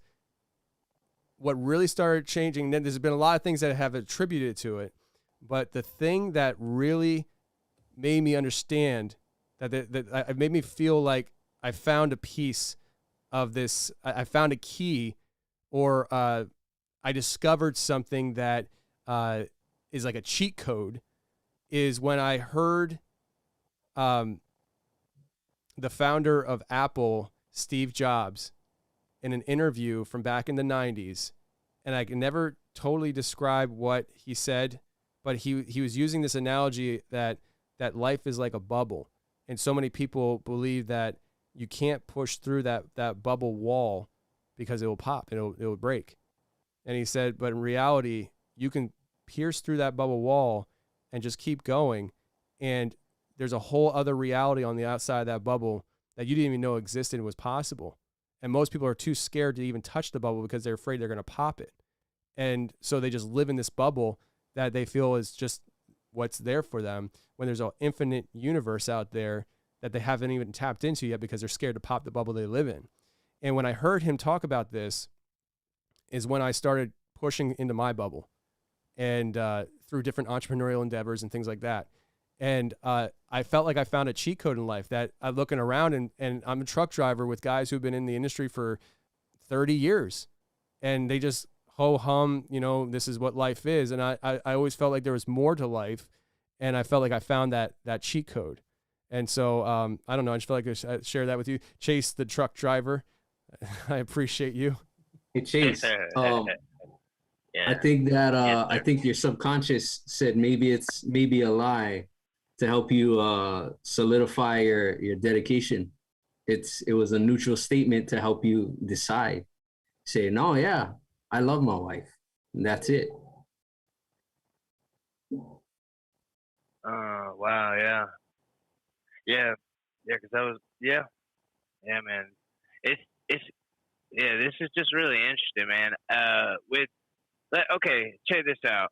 With the Matrix and how, you know, I think I was hearing you to the other lady talking about your religion, and then say this matrix, if it ties together, if there was an ultimate, not if there is, but the ultimate creator that created everything, but he gives us, like you said, there's a lot of numbers and everything that ties to the Bible. But if you look at that book, and because the scrolls, it's written up. There's many of them. The Book of Enoch, the Book of Jasher, the Book of Jubilees. They all go hand in hand. The Apocrypha, all these books collide together and to make up all these scrolls. But there's prophecies inside of this book. These prophecies we see play out in front of our face every day. Just in many aspects. Like for me, if I read, like when I read Deuteronomy chapter 28 with the curses and with the blessings and the curses, when I read those curses, what really broke me to where, because I was just basic, Baptist church and Christianity, Pentecostals, all that with, it wasn't until that almost like something got revealed. All right. And finding out that everything I learned in these religions were at the hierarchy of these religions are all doctrinations. And then when you read the book in its proper content, there's a structure that's set up in a guideline, i.e. the law, statutes, and commandments.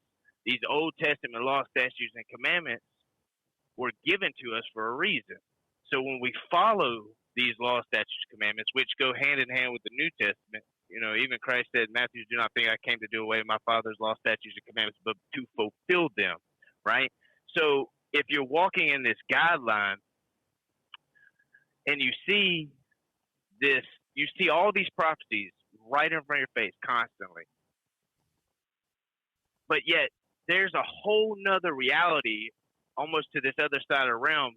People that deal with paganism and stuff like that, they tap into this type of realm, while a lot of Christians, they don't see it and they're blind to it. How does this realm, right? Let's say, is this a possibility that just like demons can speak to you? And I'm just asking. I'm not saying this is what it is. I'm just asking. If demons can deceive you in certain ways, come to you as a friend or something, or a family member or whatever, and deceive you, is it possible? And just like if you dealt with tarot cards or whatever, or you dealt with a Ouija board, and these demons will speak to you and trick you, right? And just allow themselves in. Is it possible that doing this, like, is in a recording? Like you're recording yourself and you're playing it backwards, just like the music. The music used to, all the old rock music would talk about devil worshiping and stuff like that. Well, is it possible that these same demons can enter or con you or trick you through this process? That's a good question. I don't see why not. Yeah, I think with discernment, I mean, it's dangerous. It keeps you safe. Yeah. Yeah, I agree with that. I mean, I just was looking at it. I was like, dude, could they manipulate us through this? Because it's almost like tapping into the other realm, but in a different manner. Right. Yeah. I mean, and that's the thing. I'm not saying that's what it is. I know, but I'm just saying, like, I see what you're saying, and I think that I think there's always that possibility with a lot of things, and so I wouldn't say it's impossible, and no, but I wouldn't say yes, it's happening. I would just say right. I think it's definitely possible. I wouldn't, listen, I'm still a truck driver at heart, brother. I don't freaking know anything. So. Me too, man. Garrick, are you doing the work of demons? No, I don't believe I am. That's throwing that man under the bus. That's low blow. No, man. Listen, that's the thing with me, brother. I'm going to say what the heck I'm going to say. Like, I don't even know what I'm going to say until I say it. Oh, man.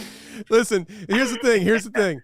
Like you can just honestly know that if I say it, I'm just being me. Like, I'm just being me. And and you can't, if I say something, I don't mean to be mean. If I mean to be mean, it's because like, you're going to know I'm trying to be mean because I'm saying it like I'm nasty about it. Like, you know what I mean? If I'm clowning, I'm clowning. Like, I'm just a clown, so I just like having fun. I sometimes I like saying what I know other people are thinking just because somebody's got to freaking say it, Yeah. And so, like, listen, there's 153 people watching right now. Somebody's thinking Garrick's doing the work of Satan right now. I know it. So let's just say it. Let's just say the obvious, guys. Oh, listen, Chase, I'm gonna let you roll, brother. Yes, sir. I appreciate you calling, man. All right, thank you, brother. You be blessed, man. I appreciate everything you do, buddy. Take care, man. See you. Yes, sir. Bye-bye. Bye. Yeah, I mean, listen, Garrick, you Satanist. I told you earlier, I knew you were a Satanist. So, I mean, on the Dark Occultist show with your symbol in the background. Yeah. I mean, it is what it is, I guess, at this point. I didn't think I looked like Anton LaVey until somebody said something like that to me. I was like, wait a minute. I was like, hang on a second. I think I can see it. And then the next day, Alika comes out with my Anton LaVey logo, and I was like, freak, man. What is he doing to me? So, oh, man, listen, I'm having fun. Maybe I should hop up on some caffeine pills every time I do live, and maybe it's good. I don't know. Let the audience decide, I mean, it's working out. Hey, listen, everybody right now, do you think I should do more caffeine pills when I go live? If I should hit the caffeine pills hard when I go live, give me a thumbs up and like this video right now if you like it. And if you already liked the video, unlike the video just to re-like it. I'm just kidding. Don't do that. It might mess with the algorithm. I don't know. Just give me freaking activity. Say hi in the comments section. I love you guys. Listen, we've been at it for 3 hours and 16 minutes. It is 12:18 Eastern Standard Time, my time. Guys, I appreciate you being here. I'm going to officially close down the call-in line. We're going to bring the ship in for a landing. And before we get out of here, though, I want Alika and Garrick to promote anything you guys want to promote, okay? Alika, I don't know what you want to promote. Go ahead and promote it right now. I don't care what it is. Okay. As long as it's not some kind of weird, funky film that you're in. No, not yet. No, but just just check me out on Instagram. That's the main thing, because I'll have all my updates on there. I'm finishing up 2 projects right now. One is a board game. It's all about Hawaii. So if you want to learn about Hawaii, it's the perfect game to play. It's called Akamai. It's gonna come out this month. It'll come out, and then the other one is a VR experience. These are all local things, but definitely check out my Instagram. I'm always on the Confessionals page. You tag me, Tony, so check me out on that, and those are all my updates. So yeah. Awesome, man. And just a little minor correction. I don't tag you. My wife tags you, okay? She handles that stuff. Thank you, Lizzie. Thank you, Lizzie. Yeah. And to all you thirsty hosts, stay out of the DMs. My wife reads them. So. I love this Antoine Levine lookalike. Oh man, listen. Yeah, Dark Lord. Listen, I needed help with the Instagram. I needed help with the social media and the emails, but the added bonus is that it keeps those kind of people away because they know my wife reads it first. So yes. Leave me alone. I'm happy. And I got 2 kids and I just want to love my wife and my life. Okay. Garrick, you're next, brother. What are we promoting? We can promote my YouTube channel, 1111 Matrix Code. I appreciate everyone who's subscribed, and this information that usually comes to me every week. Something comes up, and I'll obviously be putting out tons and tons of videos, and in my Instagram. So that's 1111_matrix_code. And if you're interested in my scrying, you can follow me there on Instagram at I_T_ _photography. That's kind of gone to the side for a little bit as I've been focusing on this gematria and 1111 stuff. But I will be getting back into the scrying, and I will probably be posting some of my spirit communication stuff that I've been doing with the spirit apps, and posting the conversation that I had with my father when I asked him if he knew why I was seeing 1111, and the responses that I got. Well, I say I feel like the responses were speaking to him, not me. But I think people would find that interesting as well. All right. So two things. One, you, dang it, I lost it again. Shoot. Oh, okay. So you should, oh, dang it. It's right there. It's right there. Bring it back. Dang it. It's going away. It's gone. Shoot. Dang it. Pop a pill. That sucks. I need another one. So you were just talking. Dang it, Garrick. I hate when that happens. Okay, so what I would say, though, is I do remember the epiphany that I had earlier that came back, but I had two epiphanies now, and I forgot the one.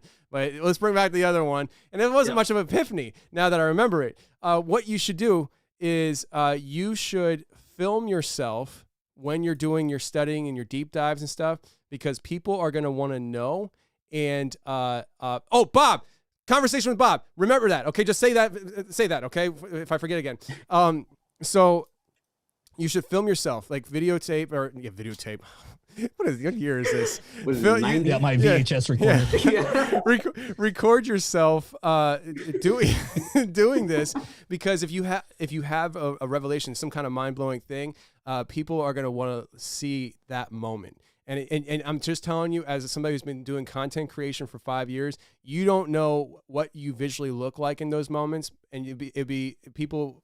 I'm just telling you right now, if you just have like a 5 second, 10 second, however you react. For me, if I had an epiphany, I'd be like, what the frick? Are you freaking kidding me? Like, that reaction, people are going to want to see. So just post it, okay? That was just as a content creator, you're going to want to do that, okay? Like, this is the moment that my mind was blown, and then find out what blew my mind in this moment tomorrow night at whatever time we drop the video on YouTube, whatever, that kind of thing. Marketing.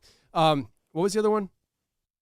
Bob. Bob. Conversations with Bob. Yes. So I'm surprised you haven't mentioned haven't tried this yet with your scrying stuff, your scrying Satanist nonsense. Yeah. I would, I'm not telling you to do this, but I'm telling you it's an interesting idea. You have been having one-way communication with Bob. Would the scrying open a doorway for you to have more of a direct back and forth? It's possible. A new way of communication where you're more in control than what Bob has been allowing you to be. It's possible. Yeah. I could actually, try it with the spirit apps and even ask through that who's Bob. See what kind of responses I get. Just saying, it's interesting. Not telling you to do it, but it's interesting. I would watch that. Totally. I'm just saying, like, listen, I'm trying to pump you up as much as possible. So I like it, Garrick. I like you, man. I think you have some interesting stuff going on, brother. And I'm really glad that you have been willing to chat with me a lot. We've done 3 recordings, essentially 4 recordings, including this, which is 3 recordings in itself, So I appreciate it. Alika, man, I appreciate you being here and hanging out the whole time. I wasn't sure because I mean, for me and Garrick, our days are winding down, but for you, I mean, when we connected with you, it was 3:00 your time. I didn't know if you had other things you had to do, but I do appreciate it. And I would say loved it, man. Right now it's 6:30 your time, dinner time, so you can go hit the Chick-fil-A. Do you guys got Chick-fil-A in Hawaii? No, we do not. What? We do not. Sinners! None of that Polynesian sauce. None of that. We Oh. always hit up Chick-fil-A when we go to California, though. Oh, Always listen, hit it up. listen. Okay, all right. So I'm glad. I'm glad that you freaking have had the blessing of Chick-fil-A Yeah, on your absolutely. taste buds. Before we go, though, I don't want to disrespect the super chats. Okay, we did have a couple other super chats that came in, and I wanna make sure we get to that because I appreciate the people who have been able to super chat. You're helping to feed the Merkel kids for a week. I appreciate that. So Dank McFrank 13 said, it's funny. I dug into 454 a little bit, and what stood out to me was God is practical in men's hearts. I'm sorry, I'm trying to read this. When he's on earth, when he is on earth. So God is practical in men's hearts when he is on earth. That's interesting. Okay. And I think he's the one that mentioned about 454 earlier, if I remember correctly. Yeah, him and his brother. Yeah, Steve. That's what his name was, I think, right? Anyways, very interesting, and shout out to you. Thank you very much for the super chat. And Donnie Cho. Hey, Donnie, this is a message to everybody who's watching right now. But Donnie actually came with me on my first trip. We're starting to do these the Confessionals tours, where instead of me going to Houston and doing a live show for 200 people, I am doing these exclusive tours where a lot less people get to come on a 24-hour or more trip with me to haunted locations or whatever. Donnie came on the first one. He loved it. He's been awesome ever since I got a chance to meet him. And Donnie, I'll let you know, and everybody else, me and Creed have been talking. We got 2 locations that we're planning on doing next year, with a 3rd or 4th one in the works, but we're going to be doing Wilson Castle next year. And the first place we're going to is someplace in New York. I forget, a haunted hotel we're going to spend the night in. So anyways, Donnie says, I'd be interested in hearing Garrick's thoughts on the Mark of the Beast. Satan, you're up. Listen, I'm really tired. So Garrick, what are your thoughts? Are we referencing the number 666? Well, that's debated. I mean, Mark of the Beast. I when somebody says Mark of the Beast to me, I assume they're talking more of like the image of the mark that's talked about in the Bible. A lot of people theorize that it's on the forehead or on the back of the neck. People for years have thought it would be like a barcode. Now we're talking chips. Yeah, I mean that we're talking like Neuralink with Elon Musk, all that stuff. I mean, just in general, do you have any thoughts? If you don't, that's fine, because you're the code reader, not the. I mean, I haven't really put much thought into it, but it is interesting that you mentioned barcode, because that was one of the phrases that came up. Of course it was. Which was DNA is a barcode. Wow. That's interesting. Sumerian Anunnaki creators. No. Yeah. Now, that actually came up because one of the phrases that came up was also the name that equals Christ. So I was wondering what value Christ, the word Christ gives, which is 290. And that's the same number that gives the phrase DNA is a barcode. Garrick, Yeah. I have something else too. Look up Messiah and find the other words that match with Messiah, because I was looking into gematria a little bit, and apparently Messiah and Satan have the same numbers value. Let's see. It's like 358 or something like that. Okay. If I'm spelling it correctly, MESSIAH. So that's showing. Well, interesting. Jewish gematria shows 233 is the number. English gematria shows 444. Oh boy. Now, and you know what that was? 444 was Jay-Z's album, and Jay-Z freaking mocks God all the time. So he probably knew that number meant Messiah, because what does he call himself? Jehovah, right? Hey. And Kanye West, the big psyop Kanye West, oh, I'm a Christian, but I'm going to change my name to Ye. yay. Listen, I ain't falling for that nonsense, Kanye West. Okay, you bringing you little freaking trickster. You and all your little minions. Anyways, I find that very interesting. 444 in American gematria. English, meaning 444, right? Messiah and Jay-Z. That's interesting. I bet you $5 Jay-Z planned that whole thing. And then when you also do the 4 where it's all connected, you flip it upside down. What is it? 666. People have been talking that for years. Yeah. Now, Messiah, it gives the value of 233. Satan is one number down, 232. Okay. Wow. Interesting.